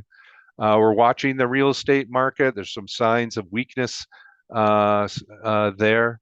We're also interested in how some of these changes to big increases of property taxes to second homes, if that's going to impact sort of the demand and the construction in those resort communities. We expect to see another incremental gain in affordability. Medium price homes are seeing a property tax cut that's fairly substantial that'll help affordability. And there's a lot of talk about big projects that are they're about 12 months away from really breaking ground. They go from big data centers to some mining activity that we might see pick up. So none of these are guaranteed. Some of these bioscience expansions where people are looking around the state in the medical and bioscience space. But there's a lot of activity that we could see towards the end of the year that we might see some pickup in activity from where it's at right now. So that's it for my comments. Thank you very much. Thank you, Jeffrey. Very, very interesting information. We appreciate the time you have taken to put that together. Where do we even start with the conversation here? So many good points to go off of. But, Joe, I'm going to come back to you. Ag is a big contributor to the economy of the region in general. We know, the industry has been facing some pressures, and I'm wondering if you can, shed some light and help us expand on that. What are some of those pressures? How are they manifesting in the sector? Yeah, it's ultimately price pressure, right? I mean, it's a largely competitive industry, homogeneous good, the usual features. And so because of some weakness, particularly in commodity price weakness relative to some peaks a few years ago, that's really softened. And then land prices, which you may think should be valued at, the current discounted value of those commodities, actually has sort of worked the other way. And so the real estate prices and so forth have been quite high. So it's a more difficult environment to operate. And then to the point that the others made, the tariffs and so on have over time deteriorated some of these markets. And so that means that producers have ultimately had to search, or the system has had to search for new markets for the commodities, which, we're blessed to export most because we produce far more than we consume. So it's very export dependent. Those markets have not been preserved as a result of some of the trade frictions, and that's added to additional downward pressure. Then the other part is the inflation that you asked us to talk about. Is as we know, this sort of works differently for finished good prices and input prices. And the input prices can be, as we say, sticky. So the commodity price falls, but the price of fertilizer doesn't, or at least doesn't at the same rate. And so that's been a real issue for producers. They're buying inputs where the markets are just different in terms of the structure and the conduct, and so prices can remain rigidly high. Whereas the finished goods don't. And so that's been a squeeze as well. So there's been a real sort of confluence of events. I want to say it's not a recession in agriculture, but as we look at like that farm proprietor income and so forth, we don't see the peaks that we saw several quarters ago. Thank you, Joe. David, anything to add? I think he's covered it. I think it's really a case where you are actually also, I think, seeing, at least here in North Dakota, we are hitting a generational turnover as well, with some turnover in farms between families, or questions about whether this is going to stay in the family, and that's adding to some of the confusions and concerns because, of course, as he mentioned, even because land prices are going through the roof, this is creating all kinds of questions about, is it more profitable? Where do we go? Should we sell? All these kinds of things. And so there's a lot of different directions for that to go. I do think right now that the first front issue for a lot of ag producers in North Dakota right now is simply tariffs and retaliatory tariffs and lack of access to markets. Thank you, David. And Jeffrey. Yeah, on agriculture, I guess the only thing I would add is the other half of our agriculture industry is cattle here in Montana, and it's a very different story there, where prices are extremely high, and so the ranchers are in better shape. Their challenge, though, is that their herds are low, related to those high prices, and they continue to be low. So it's a natural process, right? So it's a little hard to rebuild those herds when someone's offering you extremely high price on your current inventory. So production isn't growing in response to those high prices. But on the crop side, the wheat producers and stuff, it continues to be very challenging. Quick follow up on that point about cattle and prices. In terms of beef, like how's that impacting demand? Is demand pretty strong still from the consumer on that front? In Montana, we love our beef, so I Yeah, don't know exactly right. the answer to that, but I certainly see more beef being consumed here. Thank you. And I know we touched on tariffs. Everybody's mentioned something about tariffs. They've been front and center throughout 2025. I'll go with you, David. What can you share with us in terms of how those tariffs may specifically be affecting some of the sectors? I know Joe talked a little bit about that as well. How is that being reflected? We talked a little bit about input and final prices, how that may be impacting both producers and consumers differently. What can you tell us more about that? So what I'm hearing a lot is and fielding a lot of questions about right now is the some level of confusion on the part of the general public when you hear things like record sales for retail and it was a good Christmas season, these kinds of things. We're hearing that a lot, and they think that's a positive economic indicator, but they say, but I feel like the budget is tighter, and I feel like these other things are more difficult. And so one of the things that I've had to sort of push out there is that these aren't inconsistencies. This is just a different narrative than they're used to, which is we're not buying more, we're just paying more for what we used to buy. And I think the retail sector, my experience with retailers, whether you're talking about like leisure, like Jeffrey had mentioned, the bar, the restaurant, or you're talking about the grocery store. There's a lot of shifting around of expenditures on the part of people. There's a lot of price searching. I'm seeing situations where we'll call them a regional grocery chain is suddenly becoming more competitive because they are fixated solely on groceries and have been able to be more competitive with someone like a Walmart, Target, who's an across the board retailer and has got other concerns that they're trying to balance out. And so I think the consumer sector is the one that needs the most attention right now in terms of information about these kinds of things. I think most of the production sectors know what they're dealing with. I think it's getting the message to people who can actually put the message in the hands of policymakers that might be their biggest impediment. Yeah, it kind of, I just gonna go to Jeffrey here because it makes me think of the hospitality industry, for example, in Montana, and you're still seeing strong demand. The sector appears to be doing well. It's like, how do you reconcile those dynamics in terms of the consumer, right? Like we have perhaps you hear a lot of this talk about the K-shaped economy, and I'm wondering if you can kind of go off of that and illustrate some of what you're seeing. Yeah, hospitality has been a big growth sector in recent years. I mean, but this year is the first year that we're hearing some challenges. And I think some of it in Montana may be that we may have had a bit of an overexpansion of businesses in that area, and some are seeing that demand isn't quite what they anticipated. But we're also seeing, even in our surveys of tourism, that we're having strong visitation, but they aren't necessarily spending as much. So there are some impacts in demand towards some of those tourists appear to be a bit more budget conscious and careful with their spending. Totally. Joe, I'll come back to the tariffs impacts on businesses and consumers.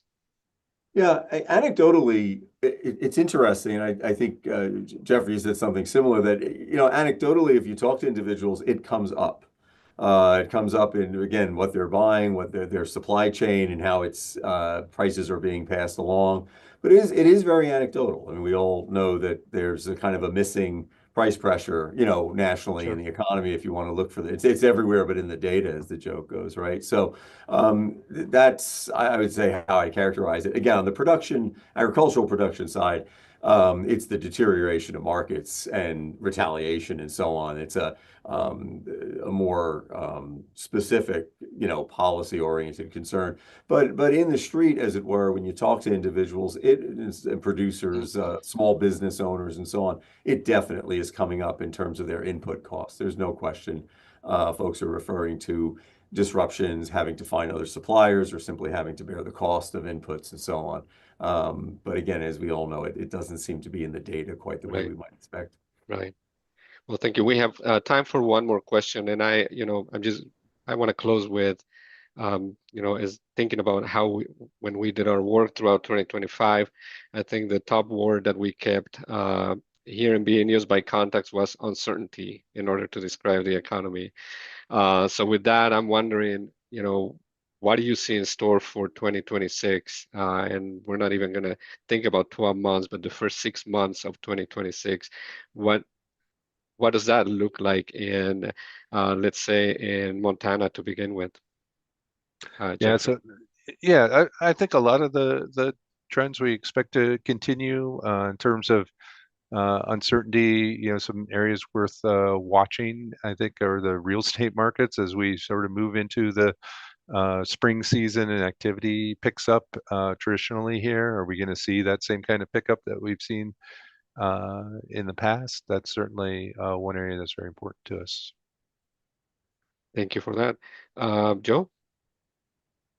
Yeah, I'd say the same. I mean, interest rates matter generally, certainly real estate and construction. And so a lot of these projects, as we all know, may not pencil out if interest rates either stay high or go higher. Unemployment seems to be low. And, we all know the macroeconomic features that kind of signal rates need to either stay where they are or go higher. I suspect that would apply some pressure to these industries. Remember, fire is the biggest wedge in that pie chart I showed you guys. So interest rates play a large role. And then, of course, there's a question of I don't know what AI does. That finance employment was interesting in our state. It continues to be below the number of bodies that were in finance before the COVID. But yet, again, if you go back to the wedge, there's plenty of economic activity in finance. So to me, that signals productivity of a sort that does not rely on labor. So I'm not sure what that is all about, but I think that's something that we certainly want to watch in the next year. Certainly. Thanks. And I'll end with you, David. What do you Okay. have to add to that? I'm going to expand it out a little bit from just real estate and say I think asset prices in general are something to be watching right now, particularly with Fed policy, as Joe mentioned. But the economic history of the United States essentially tells us that long run you don't get asset prices divorcing themselves from economic fundamentals. Sooner or later, they have to come back into harmony. And that either speaks of some kind of growth increase that we need to experience or some kind of asset price retrenchment. One of these two or a combination of them needs to happen. And so I think that's what I'm on the lookout for right now. And I don't know that it's just real estate, could be, but it could also be the stock market. It could be many other things going forward, especially with volatile policy coming out of Washington right now. Well, thank you very much to all of our panelists. This brings us, to a close in this year's Regional Economic Conditions Conference. Thank you for taking the time for being here, for preparing for this conference. We really appreciate it. I also want to thank Bob Frenzel, CEO of Xcel Energy, and our president, Neel Kashkari, for the great conversation earlier to our previous panel. And last, but not least, all of our colleagues here at the Minneapolis Fed who make this event possible. As Joe pointed out earlier, we would love to get your feedback at the end of this webinar. So please do take a moment to fill out the brief 3-question survey that pops up in your Zoom window when you exit the webinar. And also, I want to remind you that we shared a link on the chat for those businesses that may want to enroll in, and be part of our panel for the business pulse survey. I will encourage you to do that. We rely on the information that we get from you to learn more about the economy, and we will appreciate having you be part of that group of individuals that help us better understand it. With that,